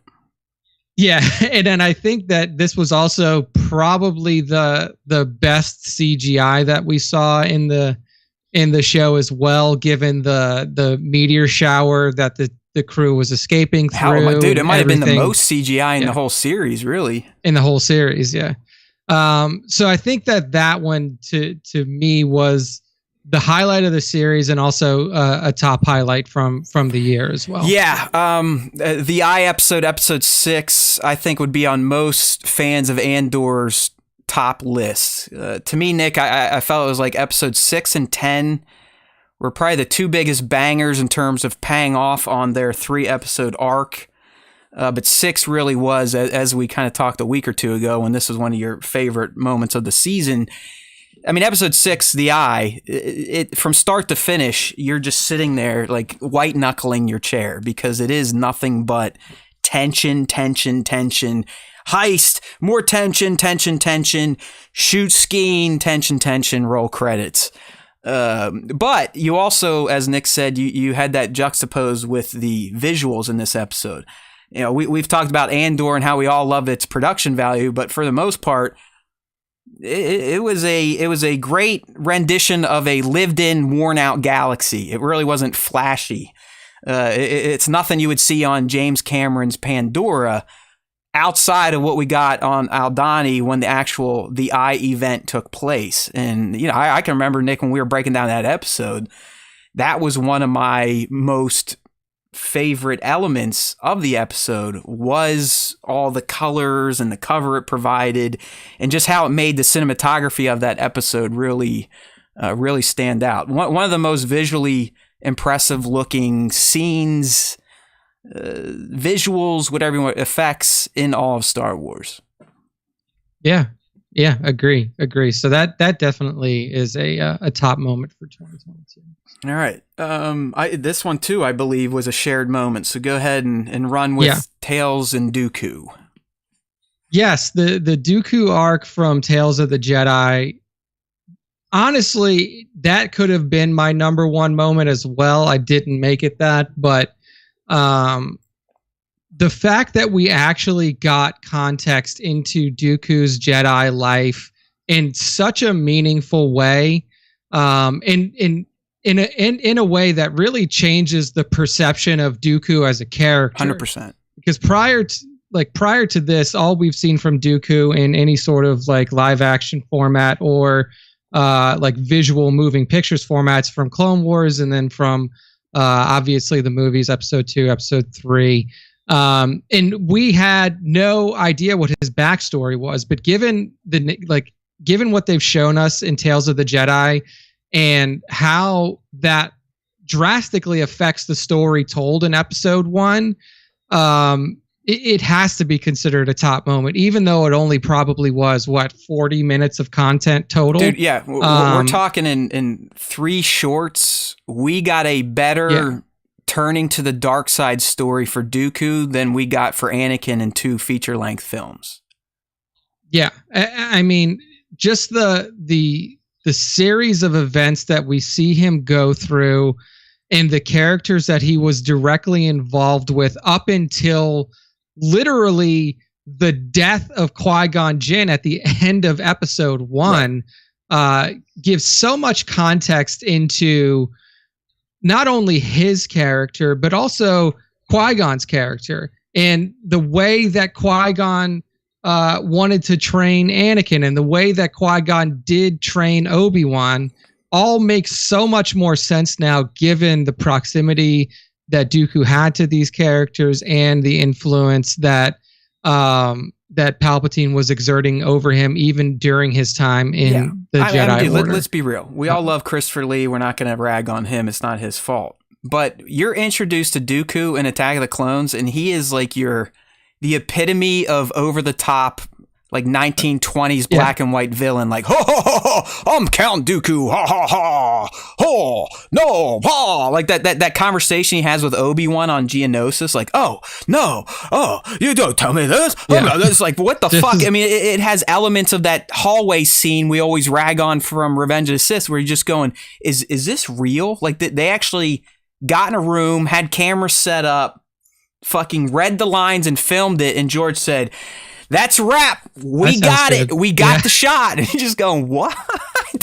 He is like Dooku is. He's a laughable, like almost a buffoon type of villain in Clone Wars and then Rots. But as Nick's saying here, in less than 30 total minutes, he becomes a fully realized, emotionally fleshed out character whose decisions that we never knew about now make a lot of sense. I mean, his first episode, you see there, he is already seeing how corrupt the Senate is and how the Senate uses the Jedi against the population. And he's ready to kill motherfuckers right there. Episode 2, Mace Windu, Mr. Goody Two-Shoes. Again, stuff happening with a corrupt Senate. And in Mace Windu, we got to play by the rules. I'm trying to make the council, so I'm going to make you look bad. He's like literally trying to make Dooku look bad. Yeah, like Mace Windu prior to becoming a Grand Master on the Jedi Council, like just knowing that those two characters were literally vying for the same position on the council, and if it would have just gone slightly a different way, you would have had a completely different story arc for so many of these characters that we saw in the prequel trilogy. I mean, they're just so much content, so much rich story, background, and history told in such a short amount of time. It's brilliant. And then his final episode, Nick, right? We learn The dude's literally in the Jedi Order as the Phantom Menace is taking place. The movie that, you know, some of you, it's your life. It's my favorite prequel too, but I was 19 when it came out, so yeah, whatever. But he was there. I mean, Dooku was in the Order. He was already deleting Camino. He was already doing shady shit for Sidious, thinking he was doing the right thing. He did. But it made sense where Anakin's change never made sense. Like, how can you say the way Anakin turns in the movies makes sense to who he is? Yeah, okay, yes, he wanted to save Padme, but you all really believe in the snap of a fucking finger, Anakin Skywalker is just, oh yeah, fuck it. I'm going to chop off this guy's arm and sell out. No, you weren't given any of that. The Clone Wars has helped. You see his anger. You see his impatience throughout that. You see him beating up Padme, former boyfriend. So like, yeah, this guy's a lunatic. And one wrong push in one wrong direction, he's going to go crazy. But you don't get that. In 30 minutes, I got everything I could ever want for a Jedi that sought out the dark, thinking it was the right decision. But it made sense for Dooku because of how his story was kind of told in very short bursts in Tales of the Jedi. So I'm with you, man. Yeah, I mean, it was a perfect job. If George would have had the cognizance back in the 90s to be like, man, I don't even, like, obviously George probably didn't even, you know, who knows how much of that little arc he had planned, if he had any of it planned, or if this was just purely the mind of Dave Filoni at work here. But just imagine how much just 30 minutes would have changed the entire landscape of the prequel movies if that was included. Immeasurable amount of difference that would have made. So that definitely is a highlight moment of 2022, and you could argue one of the best canon additions that's happened to the Star Wars universe in the last 3 years. 100%. We're getting Connor's telling us here in the Dooku book that apparently at that time he was not a Jedi, but it was allowed to hang out in the temple and people would call him master. I don't know. Like, I can't read, so I'm gonna have to trust you, but I'm also gonna say the book's probably full of shit at this point because Filoni's like, nah, we're gonna do this. I don't know. I mean, was it common to allow Jedi that left the Order to come back and hang out? Because I didn't see Ahsoka doing much there, and I'm not talking shit on Connor. He's just reporting what a book says. But sometimes the books kind of get out in front of themselves, and then Lucasfilm comes in and is like, "Oh yeah, fuck you. You're a book, so and I you know can be relegated." That book that he's I know that book that he's referring to was released after like the canon reset I know. too. So it is interesting. Well, dude. Well, here's my deal. So was the Ahsoka book, but Tales of the Jedi contradicts that book. So, what's canon? What Filoni is putting forward now, or what an author that was hired to write a story? I don't know. Like I said, it's dicey with the books, and I think that's one of the main reasons I will continue to avoid them, because it does seem Disney, Lucasfilm, they're very quick to abort book canon in favor of moving images. Very true. We'll see if any of that happens with what's currently written in the High Republic, and then when the whole fucking High Republic out. is going to be retconned once they decide, let's start making shows about it. Like the Acolyte's going to be the first step to retconning High Republic content. So all right. Hey Connor, I believe you, man, and I'm sure that's what they thought. I just, you never know. Once Dave sinks his teeth into something, I don't know. I do think the books lose out, but that's me. I'm stupid. I don't read, so we're gonna have to rely on your expertise there. All right, I'm gonna take this next one because this was kind of one of my choices, but I've got to nominate. I had to include Nicholas Britell and his Andor score in my top Star Wars moments of 2022 list. It's not a moment per se, but I honestly think Britell's score is one of the big reasons Andor, the whole package of Andor, felt so perfect. Like if you listen to it, he slightly tweaks the intro in every episode, the theme to the episode. That was brilliant. Obviously, what he did with the Farrag's band was brilliant. The music he was playing during the prison breakout helped with Kino Loy's speech bring a tear to my eyes. So I know that this dude, maybe not on the same level and scope, has figured out how to use music to enhance a Star Wars property. And yeah. even more so than The Mandalorian or the Book of Boba Fett. And like, don't get me wrong, their theme songs fucking kick ass. And the Mandalorian theme song, when it gets into the I get worked up, like emotionally. I think about my kid. It's like, yeah. So that works me over too. But the music for the episodes in Mando and Book of Boba Fett, they never really, I felt like, added to the emotions outside of obviously the big Luke moment.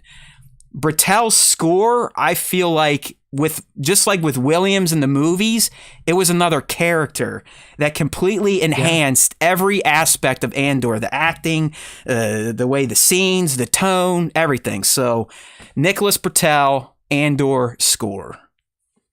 There you go. Yeah, no, that makes total sense. I mean, the music has always been as important of a part of Star Wars as the visual and the story has been. And we've seen, instances where the music has missed and it just kind of fades into the background and it's not really additive to the Star Wars experience. But yes, Britell in Andor was able to Rogue One's opening theme, like when the title comes across the screen, it's like, whoa, that's a little weird. That was cool opening scene, but then you're just like, Rogue One, da-da-dee. It's like, oh, okay. So this is what I like when John's not writing the score. Okay. Yeah. Okay. When Mr. Williams has stepped aside, things are very different. Well, hey, dude, these days they'll just fucking chat GPT Williams. Like, we've already got AI Vader. We've got AI Luke. It's only a matter of time before they machine learn a musical composing bot that they'll just teach to be like John Williams. So it's coming. Yeah. We'll see when that could you imagine, like, let's say, Nick gets into the AI stuff. Let's say this music thing becomes a thing and he gets hired. This is how he'll write a song for the next Star Wars. Star Wars, comma, John Williams, comma, good music. And it'll literally just like spit out. It just spits it out. It'll spit out like the main Star Wars theme. They'll be like, I did it. I fucking did it. Like, man, here you go, Gilroy. Slap this bitch on there. It's ready to go. All right. So yeah, Britell. Okay, Nick, this one was one of your solos, so go ahead and you can kick the next moment off here. We are on 1, 2, 3, 4, 5, 6, 7, 8. We're up to number 8. 8 of 11, and we're back to Kenobi territory here. I know that most of the Star Wars fan base hated Kenobi. Obviously, I didn't, because 2 of the moments from that, actually 3 of the moments from that show, were going to make my top 5. I watched it 3 times, so I liked it. But the first encounter of Kenobi and Vader in the Vader series, where it's very clear that Kenobi is still gripped with his fear, gripped with failure, that saw Anakin fall to the dark side, and also realization that Anakin has become this monster that is now rampaging across the galaxy, killing the remaining Jedi. He also could barely use the Force, right? At this point, like, Kenobi was barely even re-tapped into the juice. Yeah, I mean, you could see that, like, he just didn't have what was necessary mentally, physically, or in his Force ability to stand up to his former apprentice. And that scene in particular, where he gets dragged through the fire as Vader says, you'll experience something near, like, you'll experience what I had to experience. I mean, that was a powerful moment, where Kenobi is taken to task for not only his failure as a master to Anakin, but his failure and even his empathy towards his former apprentice, leaving him to burn on the side of the river of lava on Mustafar. Such a powerful moment, and also a turning point in Kenobi's life at that point, because now he realizes that he can't run away from his failure. He can't just hide in the darkness, hide in the caves in Tatooine, and just hope everything is going to be okay.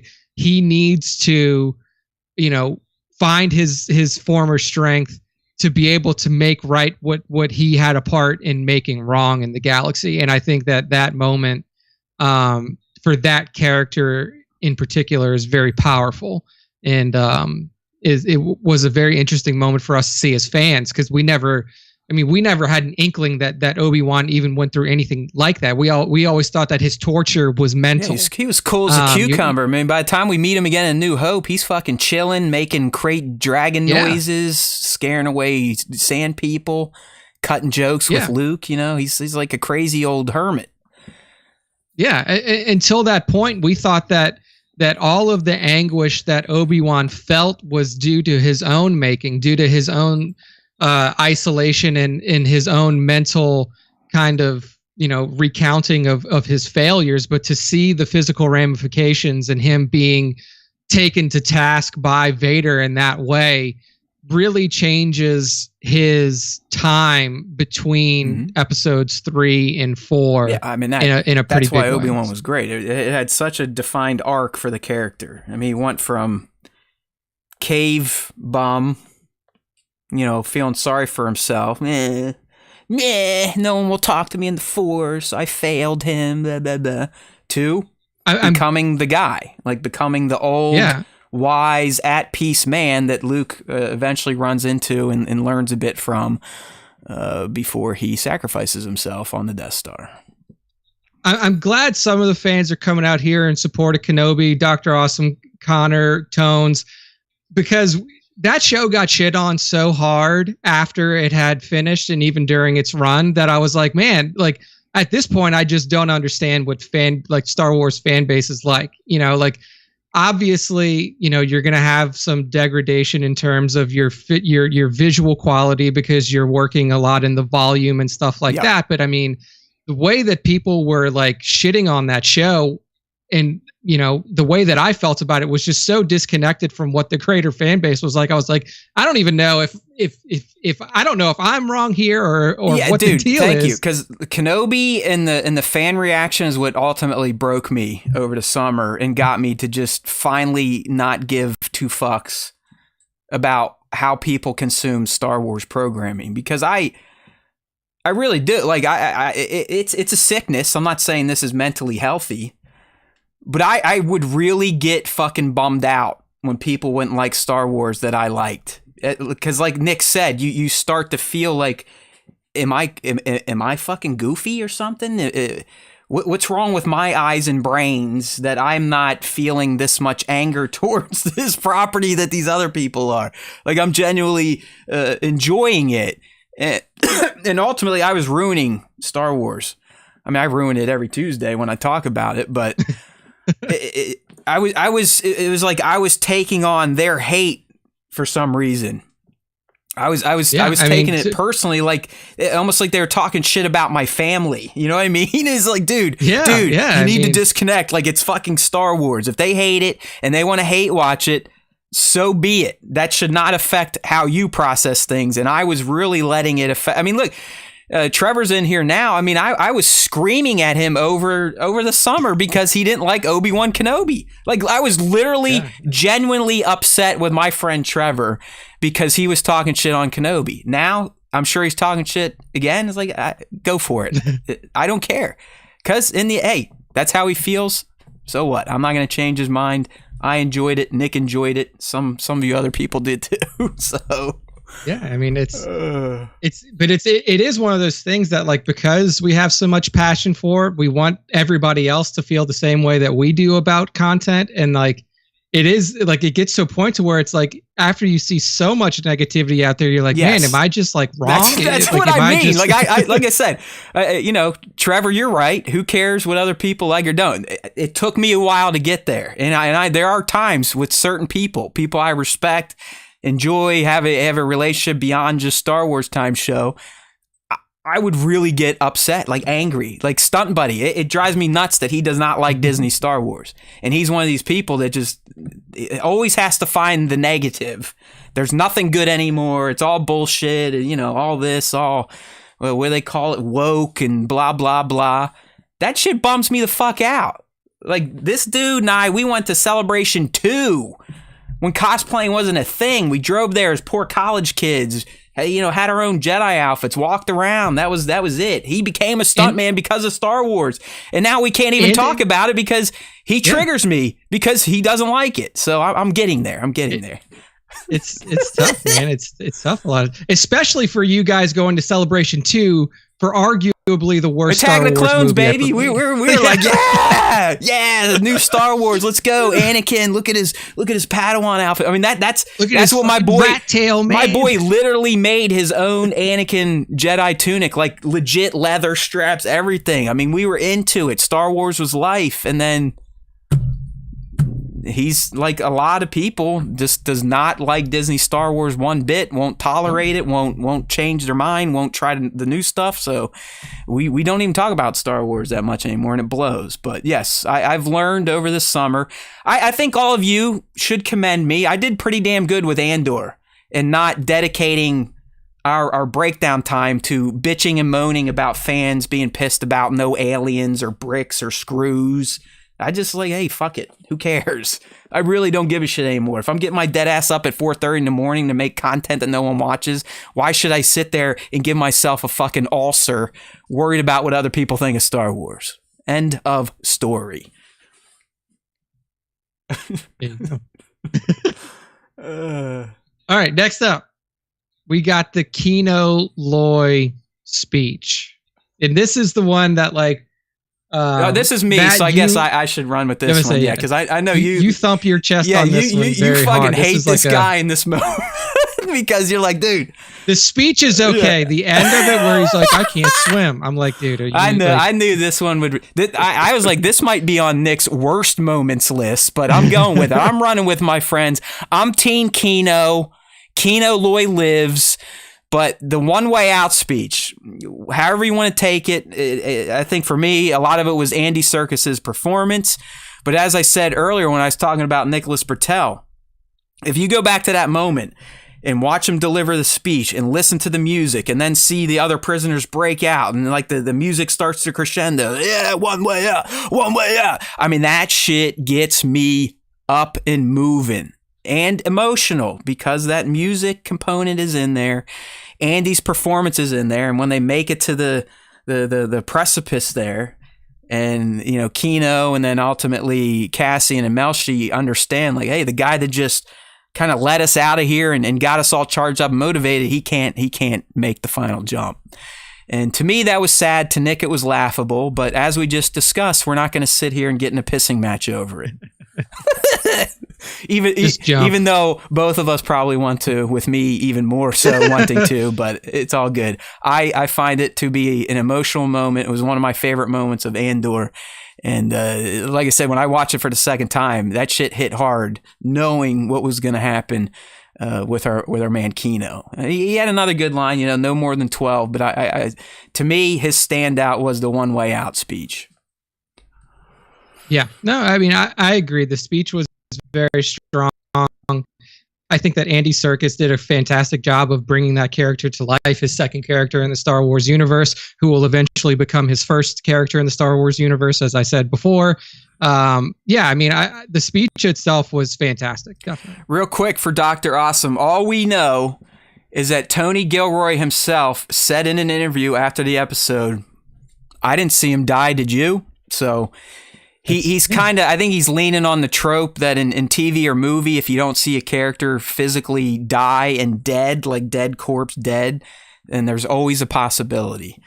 Yeah, especially in Star Wars, where like we've seen so many people fall down wells, disappear off screen, whatever, and just come back and be alive. That's why everybody's still waiting for Mace Windu to come back. Of course. I mean, technically, we didn't see him die. Yes, you're not wrong. You're not wrong. And knowing what Dave and John are getting into, especially Dave, there's a fucking chance he is going to come back. So it does seem these days, if celebrities get a hold of these guys on Twitter, they can fan cast themselves or fan write themselves. So, I mean, it worked for Rosario. You never know. Sam's tried it a few times, so they could already be shooting the role at this moment. You just don't know. That's true. I love Trevor. You see, it's all good. Nick is wrong, and we just move on. All right, Nick. We both have things to say on this next one, but since it was yours originally, why don't you go ahead and kick it off? Because I have like a herpy in my throat. Yeah, so I mean, for me, I just put this as young Leia in my top 5 because I think that Vivian Lyra Blair, in her portrayal of young Leia in the Obi-Wan Kenobi series, was so on point to a young Princess Leia and so pitch perfect in terms of how that character would have been as a child, that it completely transforms that character from the get-go now, because it's not like she, like, you know, when Leia got older, she like got this personality, or it wasn't because of the people that she was around. Like, Leia was this firecracker from the moment that she was able to form words, essentially. In the relationship that she formed with Kenobi over that period of time through the series has essentially changed the way that I look at not only Kenobi but also Leia in their roles and later in Star Wars. She really kind of recreated Carrie Fisher as much as any actor of any skill level could have done, and did it in such a perfect way that, like, everybody who watches the Kenobi series is like, man, that girl was like, I don't know anybody who didn't say that she was perfect. Yeah, as I mean, young honestly, Leia. it's going to be sad to see her career fizzle out, because you know it's coming. It's sadly for people like this. Yeah, like child very actors typically few don't of them have. can extend it into an actual productive adult career. I'm trying to think of who was that. She was a young girl back in the day. She was in The Patriot with Mel Gibson. She started getting a bunch of like starring roles, like a little blonde. I think she had a few in her teen years, but now she's like just disappeared. I mean, I even think she was up for an Oscar at one point in time. I wish I could remember her name. That would make that would help. But who was the little girl in The Patriot? Can you Google that up real quick? Yeah, I'm looking now. I think her name was it Lisa Brenner? No. I think. No, was it? Okay, then was it? There's only Jolie Richardson. I don't know. I could just be making stuff up at this point. Who knows? Yeah. Oh no, it was his daughter, Yeah. right? It was his daughter. So it was Sky Bartusiak. No, that's not it. Was Damn her? it, I'm off. It's. I don't know then, because there's like a lot of. I don't know. I'm telling you, we will all know her name if my dumb ass ever figures it out. I'm telling you. It was like that big of a name. Like it stood out. Maybe she wasn't in the. I mean, it was. I mean, like the one where I'm calling it out is like she was also in Laura Ingalls Wilder stuff. Boogeyman 2005. Don't Say a Word 2001. They are listing this Sky McCall Bartusiak girl Maybe she changed as her name. Yeah, I'm not sure. She passed away. Oh God. In 2014. Okay. This girl. So. Oh, you know what? I'm thinking of the wrong movie, but because that's so it's not the Patriot. Not the girl. But hey, whatever. It was pointless. Completely pointless. Yeah. Wow, Matt, bringing down the room. Hey, Dakota Fanning. There we go. Thank you. That's it. Dakota. Yeah, Dakota Fanning was. Thank you. CTLKLR007. She definitely wasn't in The Patriot, but you know what I mean. She was not in the. She was in like some big shit. And I believe she was in War of the Worlds. Yeah, there you go. Yeah. Okay. All right. So listen, I'm not cursing young Vivian. I'm just, bringing some reality into the room.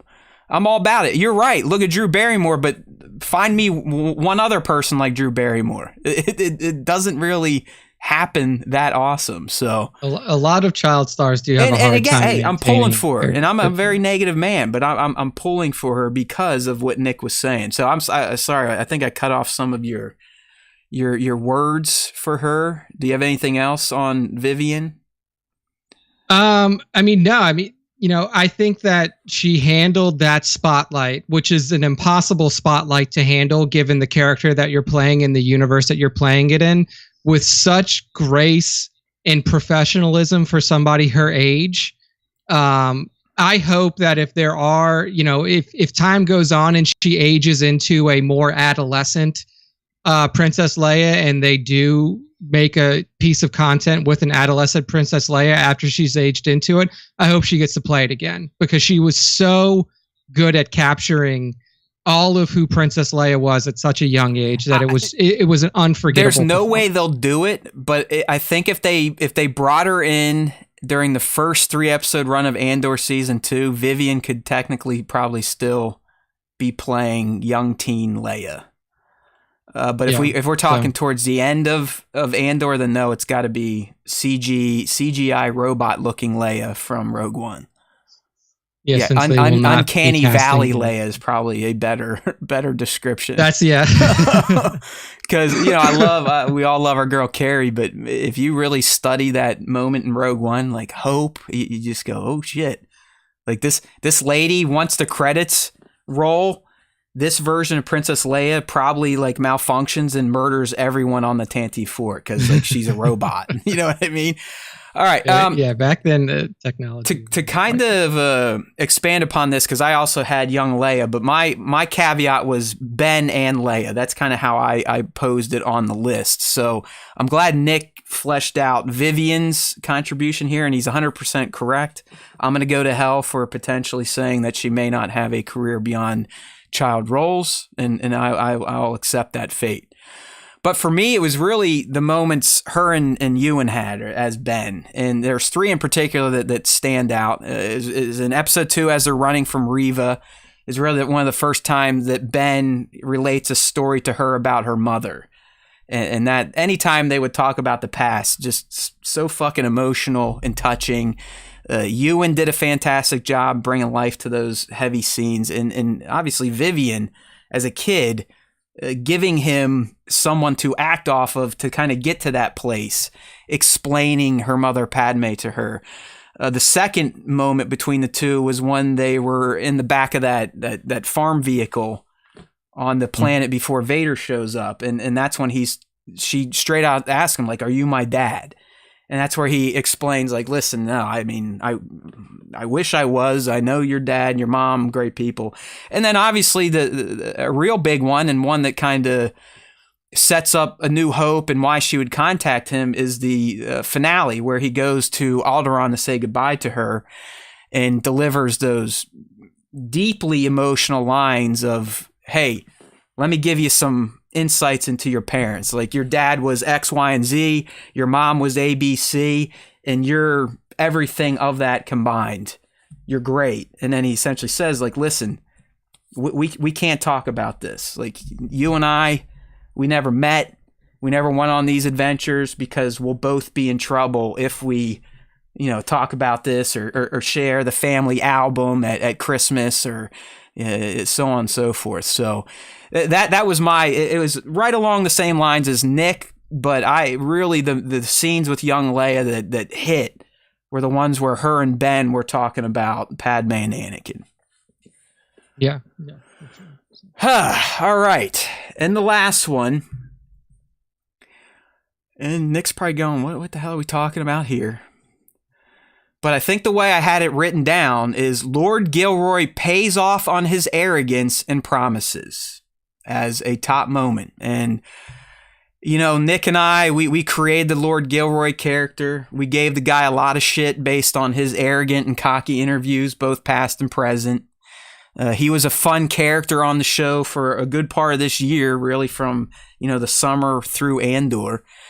And, at times his arrogance might rub you the wrong way, or you might be like, oh yeah, it's just Tony, and roll your eyes. But if we sit here and honestly talk about what he and his team produced in Andor, it's hard to say that he wasn't right on all fronts. Like, everything he told us was exactly what he delivered, and it was exactly at the level and quality that he told us to expect.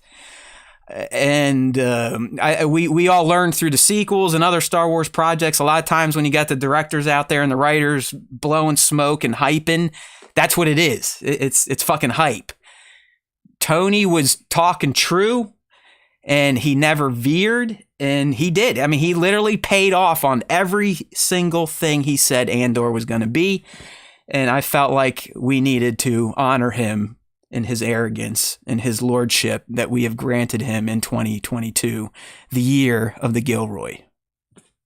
Yeah, no, I mean, look, I made fun of him a lot. We made fun of him a lot leading up to Andor because just of how he was approaching the media side of things. Like, he was essentially saying, like, oh, I know how to make Star Wars. Nobody else knows how to make Star Wars. I'll show you guys how this is supposed to be done. Just wait till you see my show. And we really, I mean, bro, this went all the way back to Rogue One. That we've created the Lord Gilroy character because of how he comes across in media. Because, I mean, from Rogue One, Tony literally directed 20 minutes of a movie, and he was like, yeah, I did the whole thing. I made the whole this movie. Garrett guy was an idiot, an nincompoop. I saved this whole movie. When, like, yes, the end of the movie was cool, but also, like, the rest of that movie was also equally as cool. So, like, but yeah, I mean, like, he delivered. He delivered in a big way, and he was able to take the element of Star Wars that a lot of people put into the background, which are these characters that aren't, like the big famous ones like Kenobi and Vader and Skywalker and all of the other ones that we see in a lot of Star Wars content, and bring those characters to the forefront and show that you can make a fantastic piece of media, a fantastic show with just characters that you've essentially never heard of.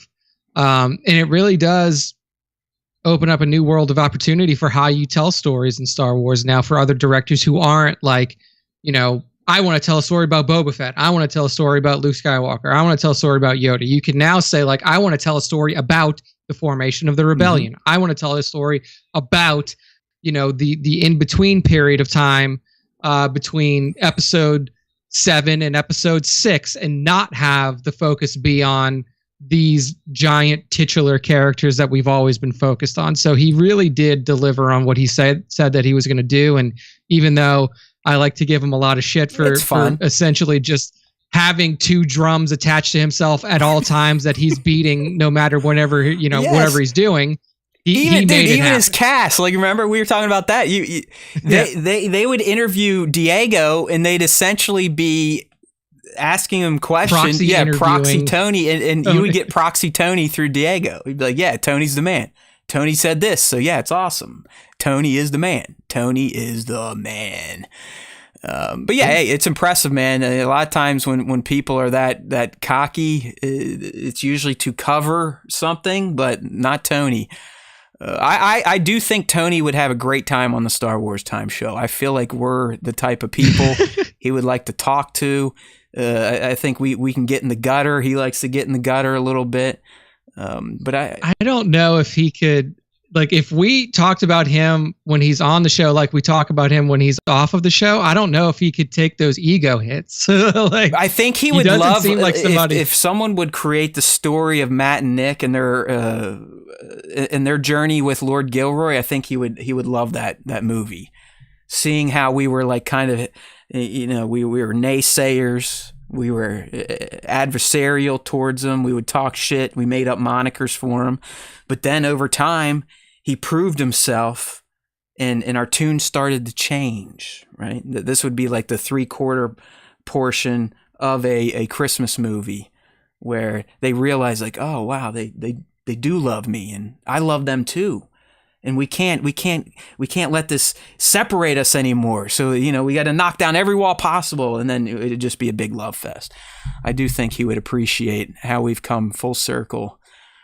Because I have a feeling Tony talks like us behind closed doors. Like, hey, that guy's a fucking idiot. Fuck this guy. They're stupid. I'm the best. He is the man.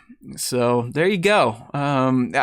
Nick gave us his overall number 1. That was the Vader v Kenobi Part 2. Yes. Man, for me, this is tough. It really is. Because I was also a big Kenobi homer because of the ties to the Skywalker saga and all the magic. But I do think I let enough fan negativity fuck me up on that one. So that's my bad. Shit, man, I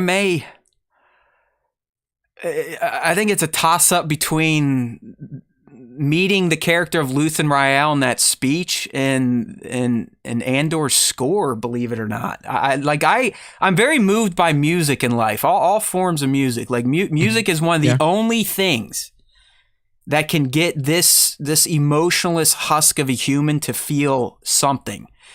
And it's sadly the feelings are never positive. It's usually sadness or anger is what music brings out in me. Like I like my, last week we were talking about Fear Factory. I like to throw that on when I want to, punch a wall or run through a wall or bang my head off of my punching bag. And if I want to feel like shit, I'll listen to music that I was listening to when I had to put my 18-year-old cat down or stuff like that. So, you know what? Fuck it. I'm going to give it to Stellan and Luthen Rael in the sacrifice speech. I don't know. It just resonates with me. We've never been given a performance like that or dialogue like that. And it was perfect. It just fucking perfect. And I think it was one of the best ways to describe what it must have been like to be in this rebel movement at that time and the sacrifice that you would have to make to do what Luthen did. So there you go. My number one, Luthen, the intro of Luthen Rael and his speech on sacrifice. Yeah, no, I mean, that's a worthy top moment for sure. All right. So hopefully that was fun. We're not done yet, though. We're not even to the fan segment. We actually got a pretty juicy little Ahsoka rumor to process through that I know most of you hardcore people have looked at because it was the hot button issue of the week last week. But Making Star Wars is out there dropping bombs left and right. And as we said, if it's coming from MSW, there's a good chance it's legit. The guy has a very good track record when it comes to rumors becoming real and leaks becoming real. So, as we always do, I don't really think what we're about to talk about should shock anyone that's kind of in the know and understands Star Wars lore and how it's all connected. And what you may see in a series that features Ahsoka, but just in case, spoilers. Mm-hmm. All right. So up first, according to MSW, and really, I'm not trying to take credit here, but when Nick and I have speculated on what Ahsoka could be based on the logo reveal and its ties to something called the World Between Worlds, a lot of this makes complete fucking sense and should be exciting. But up first, in the Ahsoka series, we are going to get multiple Ahsokas, but it's not necessarily going to be via flashbacks. That's the interesting thing. It's sounding like from MSW's reports that we are going to be exposed to moments in Ahsoka's life through the World Between Worlds. So it's not necessarily going to be a flashback. It's more or less going to be a what if. Would you say I'm correct there, Nick?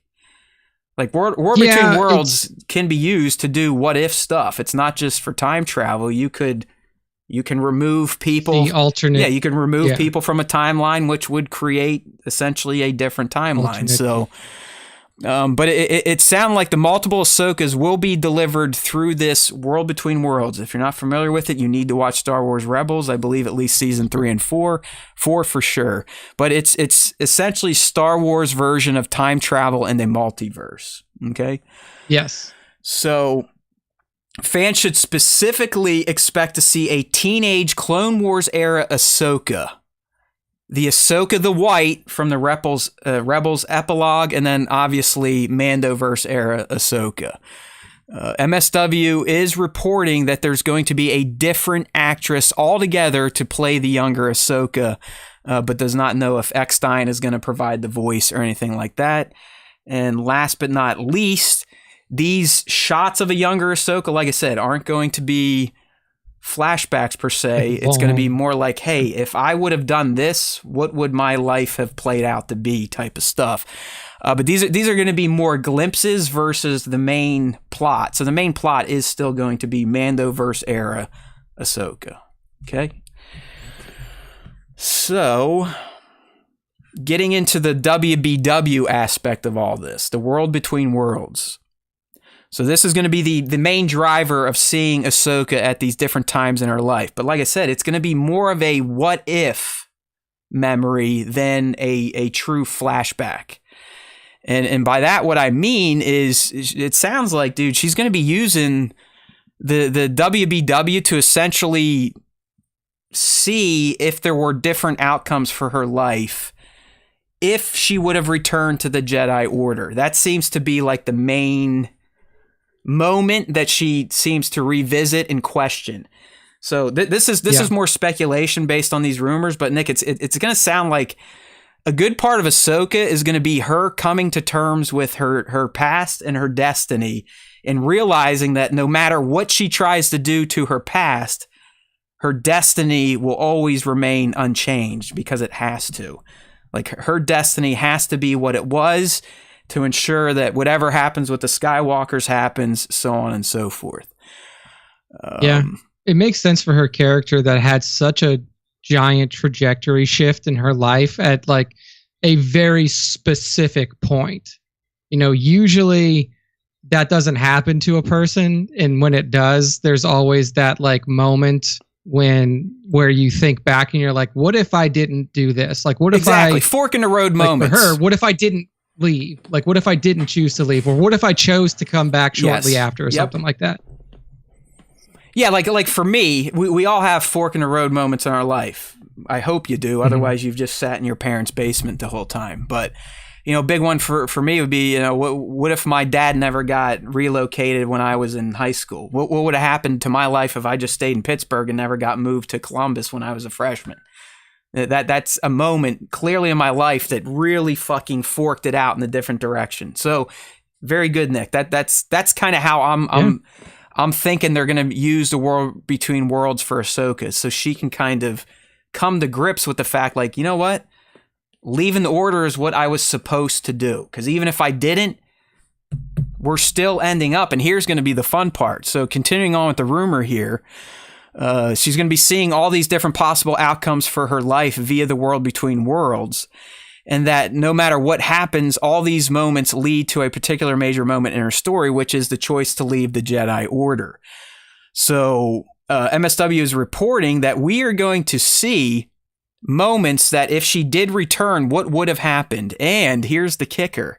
So if she did come back to the Jedi Order, what we would have seen in Revenge of the Sith would have been Ahsoka fighting Anakin on Mustafar and not Obi-Wan Kenobi. Ahsoka would have been the high ground person, not Obi-Wan Kenobi. And it sounds like we are going to see that. Fans are going to get the glimpse of that Clone Wars era Ahsoka on Mustafar, potentially saying, "You are my brother, Anakin," type of shit. That is going to be titties. All right? I know that's not the best way to describe it, but seeing that play out in live action with Hayden, like Hayden, going to be excellent. But it goes on. So we're going to get this. I know technically he was Darth Vader, but, you know, he's Anakin Lord Vader Skywalker at that point. So we should be seeing that in the Ahsoka series in one of these what if moments. And it's like I said, she's going to learn through the WBW that no matter what changes, even if she came back to the Jedi Order, she would have had to been the one to maim Anakin Skywalker, because the Force, whatever you want to call it, the universe, the galaxy, her destiny was always going to be what it turns out to be. The Skywalkers have to fall. Like, Anakin has to fall. That there's no way to prevent that.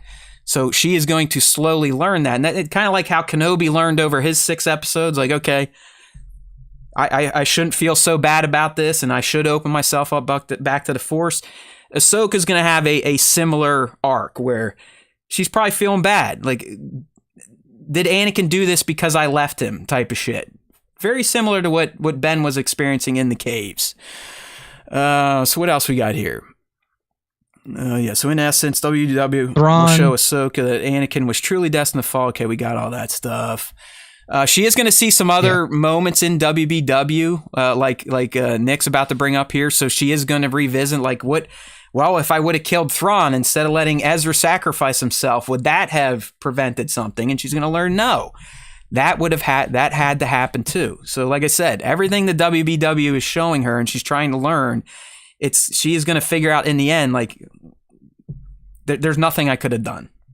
There's nothing I could have done. I could have, just like Ezra did for me, I could have went right through one of those portals and pulled Anakin out, but it wouldn't have mattered. we'd still end up with him falling to the dark side and the galaxy going into a period of darkness. So that's all cool stuff. So like we said here, and this is, speculation for myself and MSW, but it seems like the Ahsoka we see in the Mandoverse talking with Luke in the Book of Boba Fett, she's what, Nick? She's very at peace. She's very centered. Accepted. Yeah, she accepted like what her role exactly. is. She doesn't life. seem lost. She doesn't seem like she's searching for something. So apparently Ahsoka, the series, is going to kind of show us how she kind of comes to that inner peace. So I don't know, man. It seems like some parts of Ahsoka may take place prior to some of the moments we've already seen in the Mandoverse, which I'm down for. Yeah. Nothing wrong with that.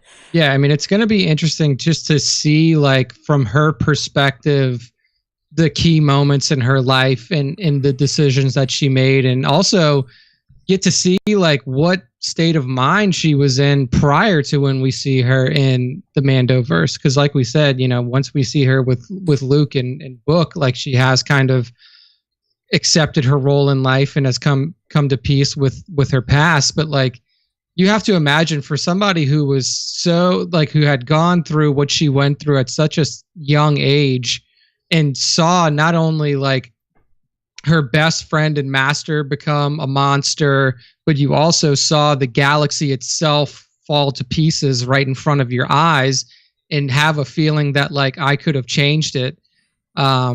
Living through these world between world scenarios and seeing that, no matter what you did, this was kind of the fate of the galaxy, and the fate of Anakin would be kind of like a piece of solace to know that even though you made a decision, it didn't really change the way that the galaxy would have played out.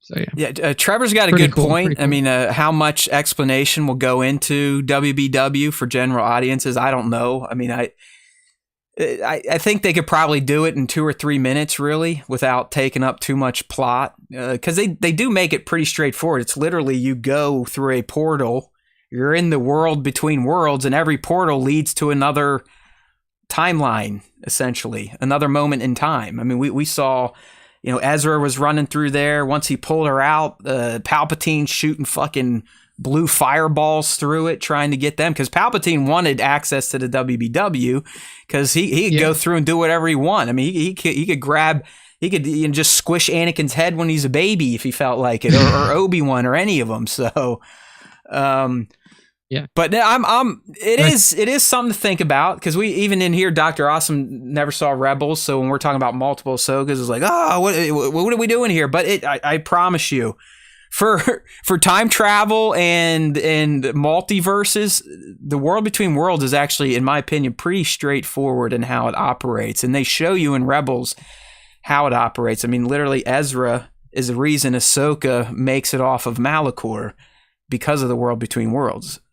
He pulls her out, puts her back, and we see her leaving wounded but not dead. And when you see her leaving wounded, you're like, well, how'd she get out? The temple literally crashed and burned. How'd she get out? But 2 seasons later, you see she got out because of the WBW.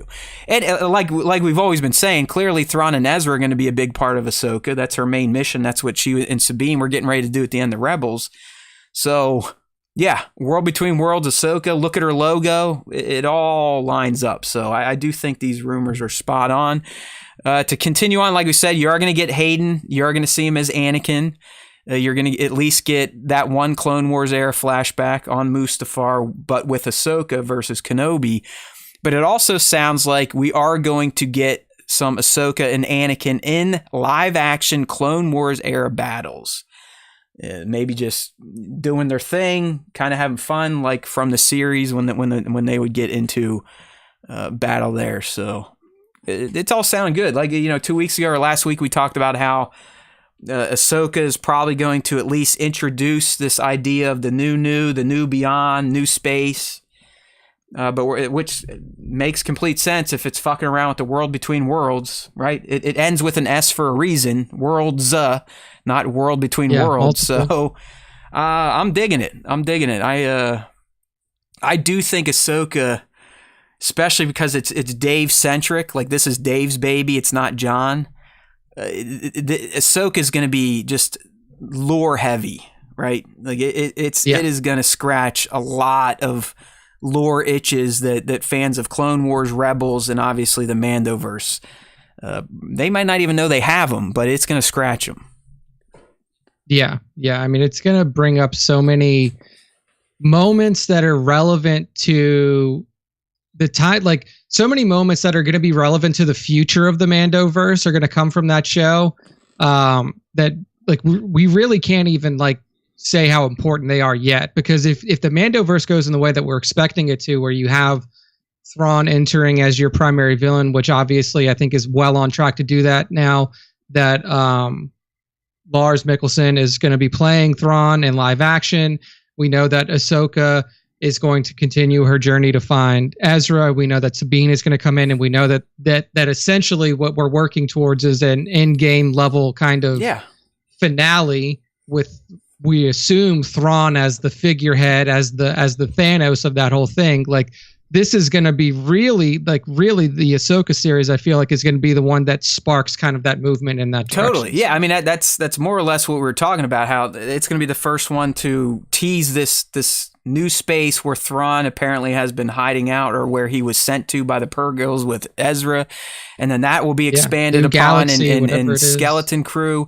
What happens in Skeleton Crew, they're thinking may affect what happens in Mando Season 4. So we are seeing it. I mean, I know Book of Boba Fett wasn't notable, but Jon Favreau himself said this is our third chapter of storytelling in this Mandoverse. And Ahsoka is just going to be chapter 5. So...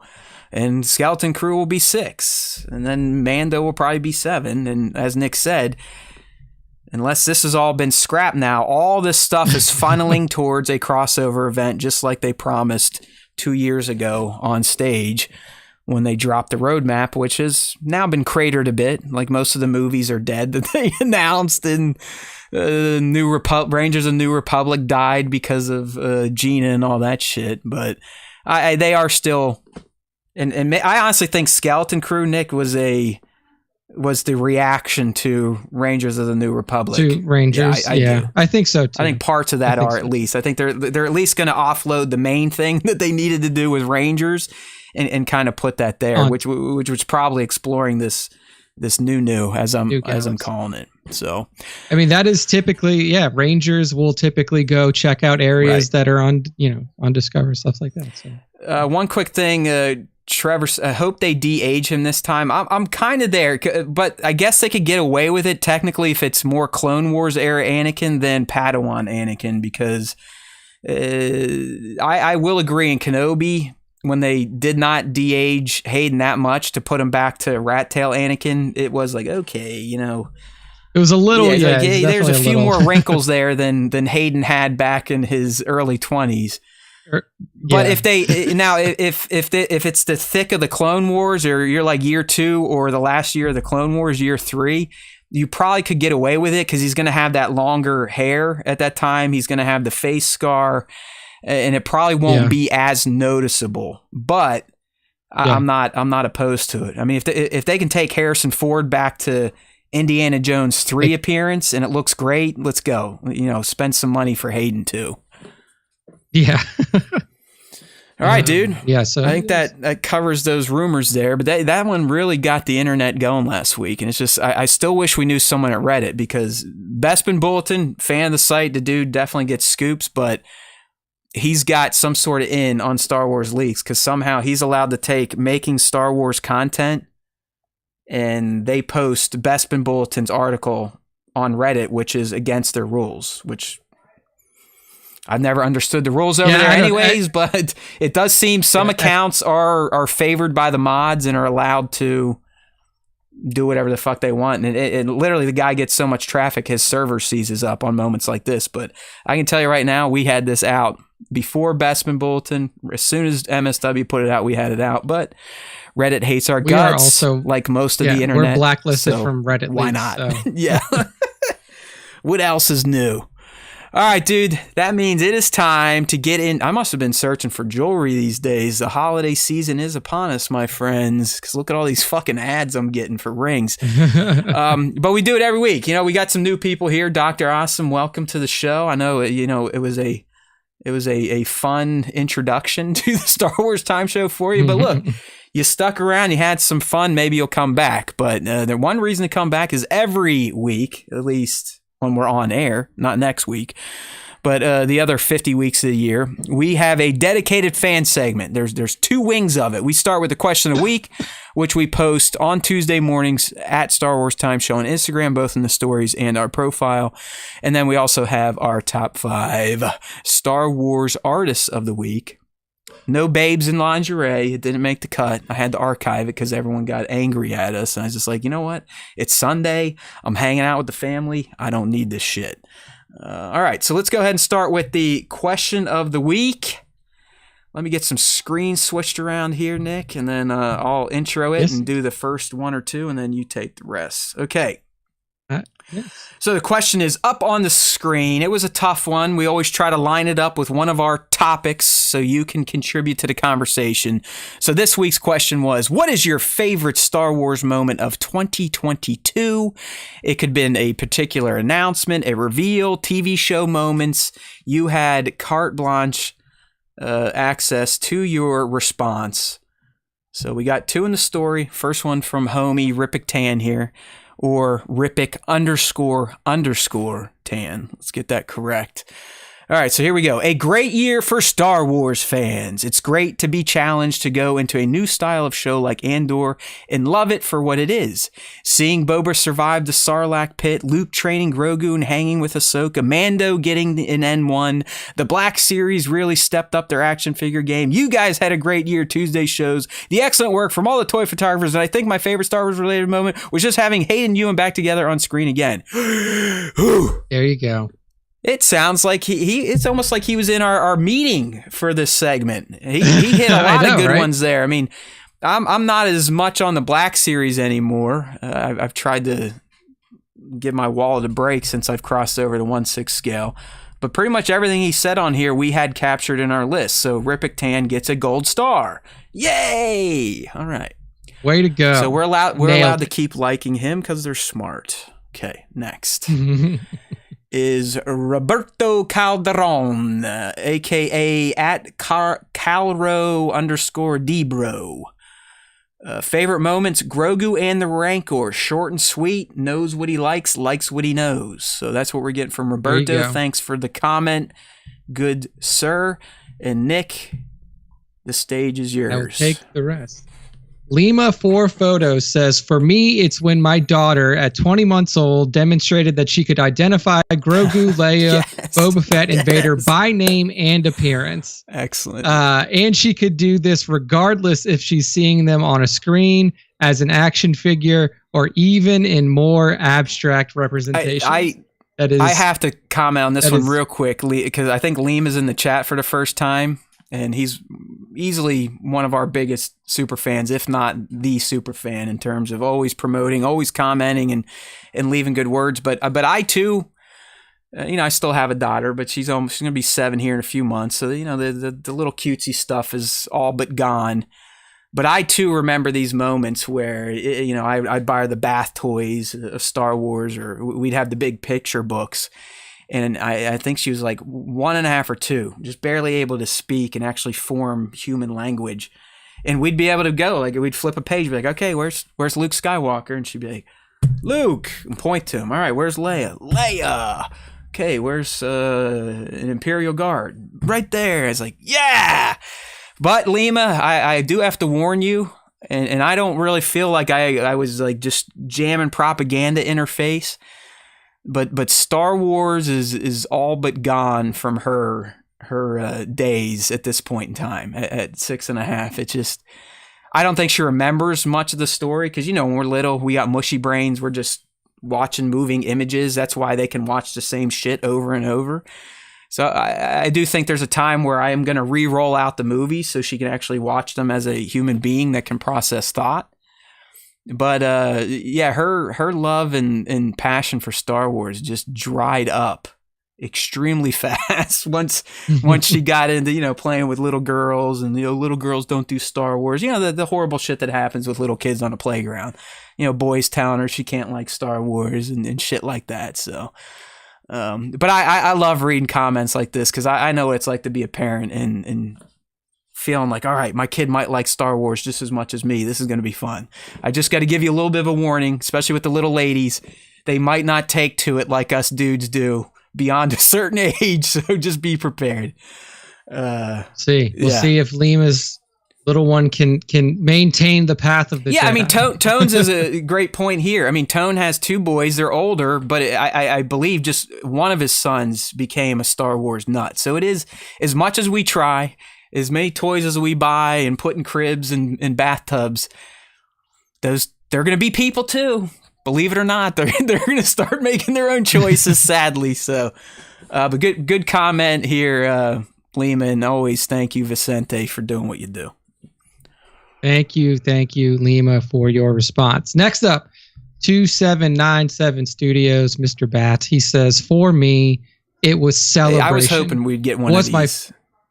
Yeah. I mean, because we did not go to Celebration last year, but he says, was my first one. Love being around all the fellow fans, the announcements and casts. The cosplay was amazing. Was nice to be with like-minded people and meet all of these awesome people I've been in contact with along the way. Felt like home. It's a very wholesome, it is. I mean, wonderful response. To me, that's the only reason to go to Celebration anymore, is to be around other like-minded individuals. Outside of that, it's an ulcer producer for someone like me. When you're waiting for, am I going to get into the good panel? All right, if I get in, are we going to cover it? Are we going to talk about it? Should we post something about it? Really, the joy of Celebration is just going there and chilling with other Star Wars nuts. Yeah, I mean, definitely for us. I mean, I think some of the most memorable moments from Celebration were stuff that happened after the thing was over, when we were all just hanging out after the show. So, don't get me wrong. If you can get into one of the panels, like that'll always be a big memory. As much as the movie didn't end up being great, but being at the Rise of Skywalker panel before it was even known as the Rise of Skywalker, getting the trailer, Ian there doing the Palpatine voice, that was amazing. Yeah, same for Mando intro panel. Yeah, great. But if you can get into those, great. If not, don't worry, because the true joy celebration is just being there for 3 or 4 days around a bunch of other fanboys and girls. Yeah. And believe it or not, we like the angry fans don't come out. Like you're just there and you're enjoying it. You're not there debating whose opinion is more correct and who's an idiot. So you have that too. There you go. And then the final response is from Tones 1138. He's in the chat. I think he's still in the chat. He's another one of our really these last three, Bat, Tones, and Vicente. If we had our top fans of the year list, they would definitely be up there. Indeed. And our boy 16 Shooter for all the conversation and anger he has provided in 2022.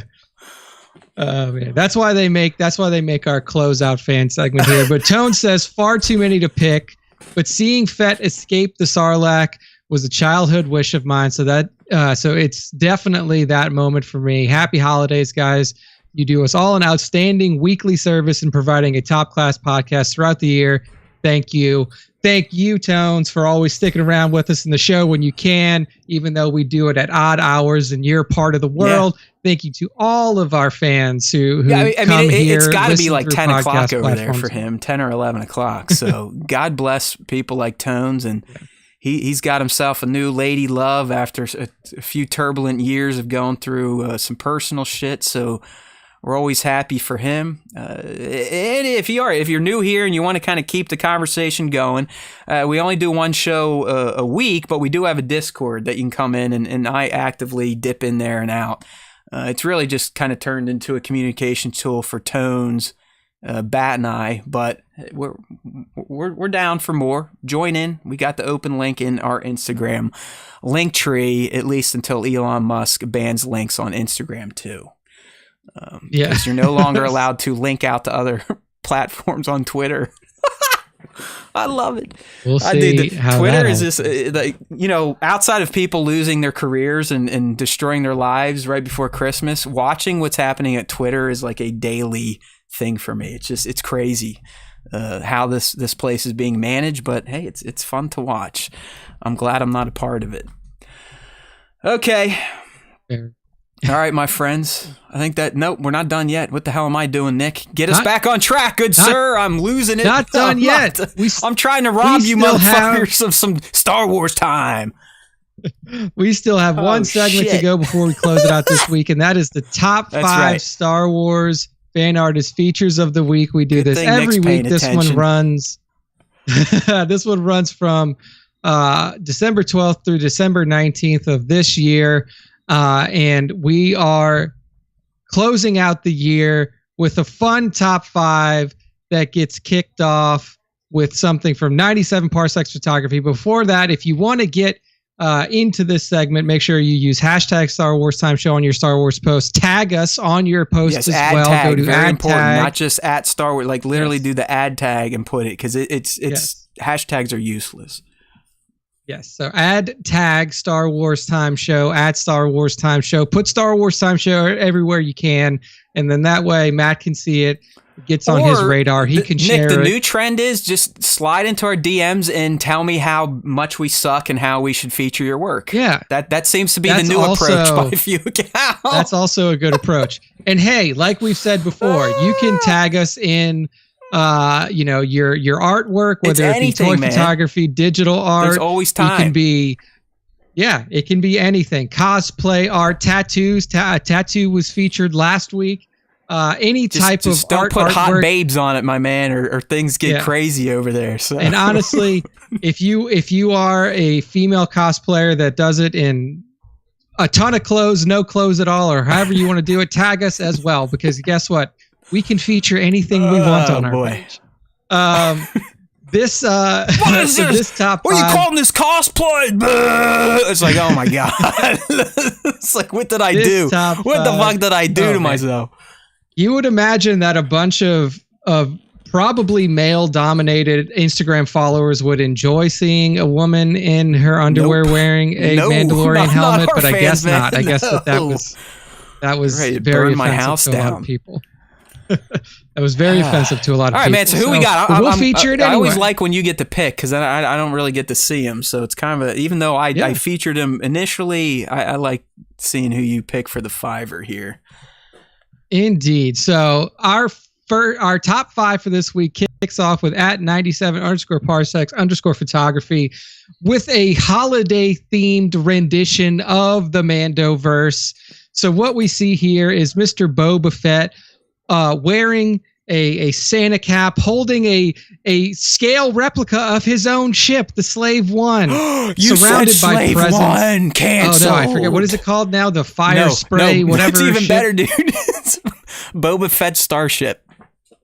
Boba Fett's he's holding Boba Fett's starship in his hands, the scale replica, in a nice snowy wonderland. And we can see in the background Fennec Shan. We can also see the Christmas tree topper is his father's helmet, Jango Fett's helmet. And further in the background, you can see his pet Rancor attempting to open up his presents with his giant mouth. The Christmas tree is just killer. Like you got. I mean, it's at first glance, it's like, is Mando back there wearing a Christmas tree? Is that like his new Beskar? Nope. But then I look close. I'm like, no, that's just his dad's dead head helmet as the tree topper. It is brilliant. Oh, it's fantastic, dude. I love it. It's just it has such a good holiday theme. The snow really sells it. The background imagery with Fennec, and then with the it is cool. Like, in the background, that miniature slave one is great. It's like Boba looking at it, it is fun. So, and 97_parsecs_photography is doing Christmas stuff all week long. So make sure to check them out. I just got to make sure that I don't feature 97 parsecs too much, because I've been yelled at about that recently too. Yeah. So apparently I'm not allowed to pick him too often. Sorry that we also feature excellent toy photographers. I'm sorry. You gotta remember, these are people telling me that toy photography is an art and that it can't be subjective, and I should just shut the fuck up and share whatever they post. So There we go. Yeah, so This is what I subject myself to good get stuff. 16 people to show up on Tuesdays to listen to us. Yay! I love my choices in life. Moving on. All right. Next up is at press_pause_photography_ again to close out his handle. And what we got here is a fantastic recreation shot from ROTJ episode 6. The moment where Luke Skywalker pulls his lightsaber off of Palpatine's throne in an attempt to strike him down, but is stopped by his father's blade. It's a great close-up of Palpatine's nefarious face in between the two lightsabers crossed. I mean, press pause is another just like banger killer of all things toy photography, and this is I hate example. that I have to keep bringing this up, but we feature shit that looks good to us, and press pause does a lot of that, so they get featured a lot. It's not hard to figure out. His stuff looks good all the time. This isn't the top 5 of people that just decided to post something. It's a top 5 for a reason. Yeah, that's how top lists and work. Listen, I've never featured my own shit because I don't think it's good enough. So it's really what I like, and then what Nick likes of what I liked. That's how this works. That is how it goes. Go. Just pulled back the cover in full. There we go. Now you know the full process. It's like, hey, I'm a human. That looks good. I want to share it with other people. Maybe they'll think it looks. That's my thought process. There's no collusion. Yeah. There's no 97 posts. I got to post them again. It's like, no, they just post a lot of good shit. Paying us off. Yeah. Yeah. Like, trust me, if somebody wants to pay us to get in the top 5, let us know. I gladly take bribes. I mean, at this point in time, are you kidding me? Like, you could be the fucking host for a week if you pay us. I don't give a shit. Let's go. So, yes. So there we go. Top 5 for at press_pause_photography_ for this awesome ROTJ remake scene recreation shot. Next up is another scene recreation from at articulated_plastic, and it is the moment from the Book of Boba Fett where Heavy Mando and regular Mando, aka Din, and then what's his name, Paz Vizsla, going at it. Paz holding the Darksaber, Mando using his knife to try to get it back from him. It's the scene that we see in the remaining bunker for the armor. And Articulated Plastic did a fantastic job of recreating it, even down to the background details of that shot, which is very impressive. Yeah, this is the scene we're talking about here, if you're just listening, would be when he gets excommunicated during the duel here, when he essentially says, I took my helmet off. Yeah, it's like, sorry. It's like, fuck you, pal. But yeah, no, I dig it too. I think that background is actually cardboard. I believe that's an Extreme Sets, but then you got some atmosphere in there, and that backlight. Backlight always helps a shot to pop. But I even like the posing, and it looks like there's even some motion blur down there on the feet and on the Din's hand, the stabbing hand. So just a well composed shot. Dug it. It stood out. My eye picked it up, and it got featured at articulated_plastic. There we go. Good stuff. Next up in the top 5, this is at Jesse Bayerson. I'm not 100% sure how to say it, but it's JESSEFEYERE. Verizon. It's Jesse Verizon. And what we see here is an awesome shot of what I assume is Red 5 and the Millennium Falcon R2's zipping back there, their homie. way You through. see him? You see his little chrome dome sticking out? Yes, I see him. Okay, yeah. Now, like, you got to really look for it, but you can see R2. So this is Luke and Han zipping their way through the galaxy on their flagship ships, and I just think it was a great job of Jesse to put these two together. Yeah, I mean, it's just a fantastic piece. With it is great. And it's literally the dude went outside, used clear straws, stuck them in the snow, shot the shot, motion blurred the snow to give that feeling of speed, and tweaked the engine lights. So I mean, just a beautiful, simple setup. Not a lot of pomp and circumstance. And these figures, Nick, are babies. There's like a new it's like a resurgence of the Star Wars Micro Machine line, but I forget what they're called now, like Fleet, something like that. Okay, so these are like really, really small. Yeah, I would say palm of the hand at best. Okay, maybe tinier if they are like from my era, the true Micro Machines, because that's one of the reasons I'm not collecting these new tiny vehicles, because in my crawl space I have all of the Star Wars Micro Machine sets from the 90s and early 2000s. So all the vehicles, I have the play sets with like the little fucking microscopic figures. I got Hoth, I got Andor, I've got the Death Star, you name it. But yeah, I mean, just kick-ass shot. I mean, these are shots like, dude, look what he's doing. He just walks outside and takes his time, sets up a shot, and here we go. And I just can't convince myself to get back into the hobby without it feeling like a job. And it blows. It's all these freaking toys sitting around. I mean, there are moments throughout the week, dude, I just want to get a laundry basket, do the whole arm bar across the table, slide them all in there, and just put a sign on it like $1,000, take it. Or sale. Yeah, you just take it. $1,000 is probably worth $3,000 or $4,000, but just fucking get it out of my field of view. All right. So we'll see if 2023 can bring a renewed passion for toy photography for Matt. I'm trying to get there. I just had my 1/6 scale Captain Vaughn showed up right before showtime, so got another big boy to unpack and sit on a desk and let it collect dust and ruin it. Oh man. But anyway, to close out the top 5 for this week and for the final show of 2022 for the Star Wars Time Show. This is another great one. I don't know why, I just love this. Yeah. It's like I don't think anything about toy photography is simple. Let me put it that way. But it is a very easily concepted shot that's from @that_Kiwi_bookshelf_guy, which is a first time feature for sure. And he's got the 501 guys, and it's almost like a military unit picture. If you ever seen a they're picture, in their barracks, like, and some dude was on their iPhone, right?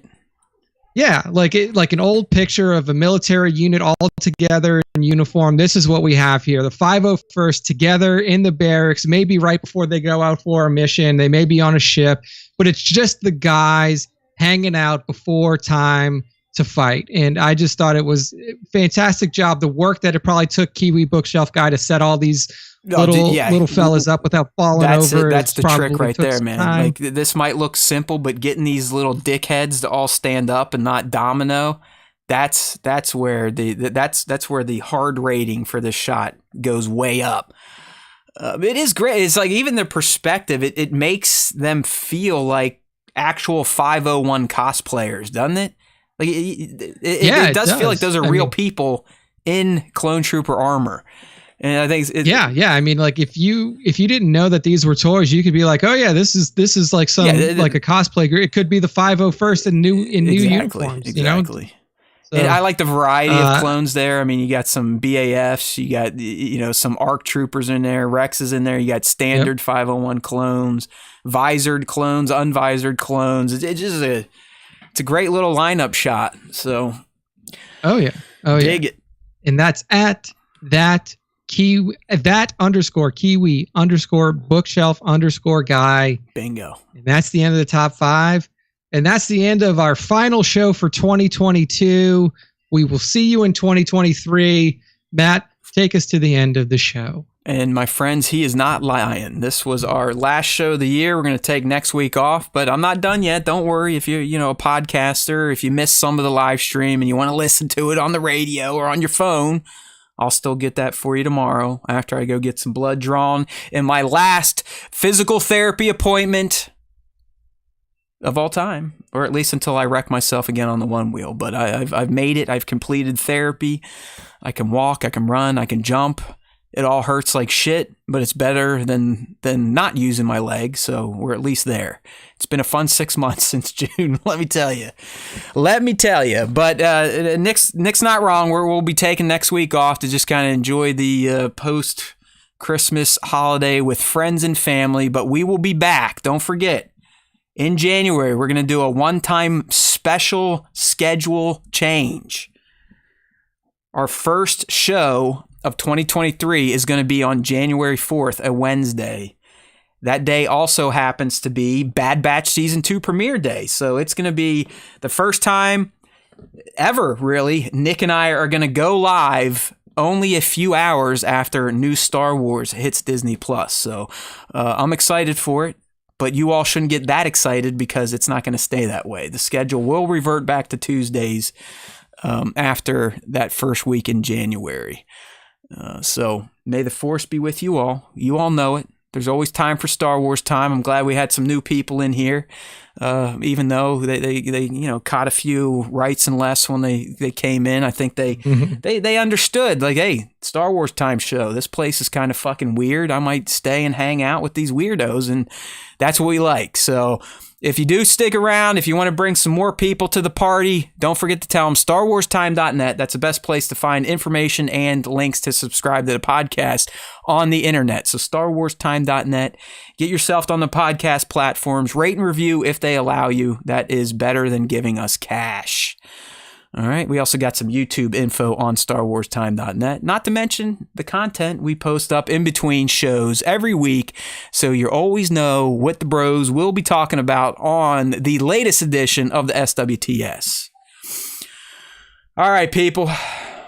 Keep it real. It's been another great year. Nick, was it this is now, I think we've completed 3 full years as the SWTS because we made the initial decision to port at the end of 2018. So we were full on SWTS 2019, 2020, 2021, and now 22. So 3 full years of doing this shit, and we add about 2 new people a year. So I'd say in 500,000 years, we'll have the audience we deserve, and I'm here for that. All right, my man, you enjoy yourself too. I won't see you for a couple weeks. I always miss when I don't check in with Nick, but we're going to have some fun. We're going to eat. We're going to do some meds. We're going to hang out. We're going to go do some shit, go to arcades, you never know, play some games. But we'll be back rip-roaring, ready to talk Bad Batch 1/4/23. Mark it down. 1/4/23 Star Wars Time Show returns. In between then, you can find me in Discord. Hit our Instagram to find the link. All right, my friends, I will leave you as I always do. 2 reminders. Remember, there's always time for Star Wars time. Don't forget that. And the second thing to take with you is if you do listen to the Star Wars Time Show, it will indeed. I just fucked it up.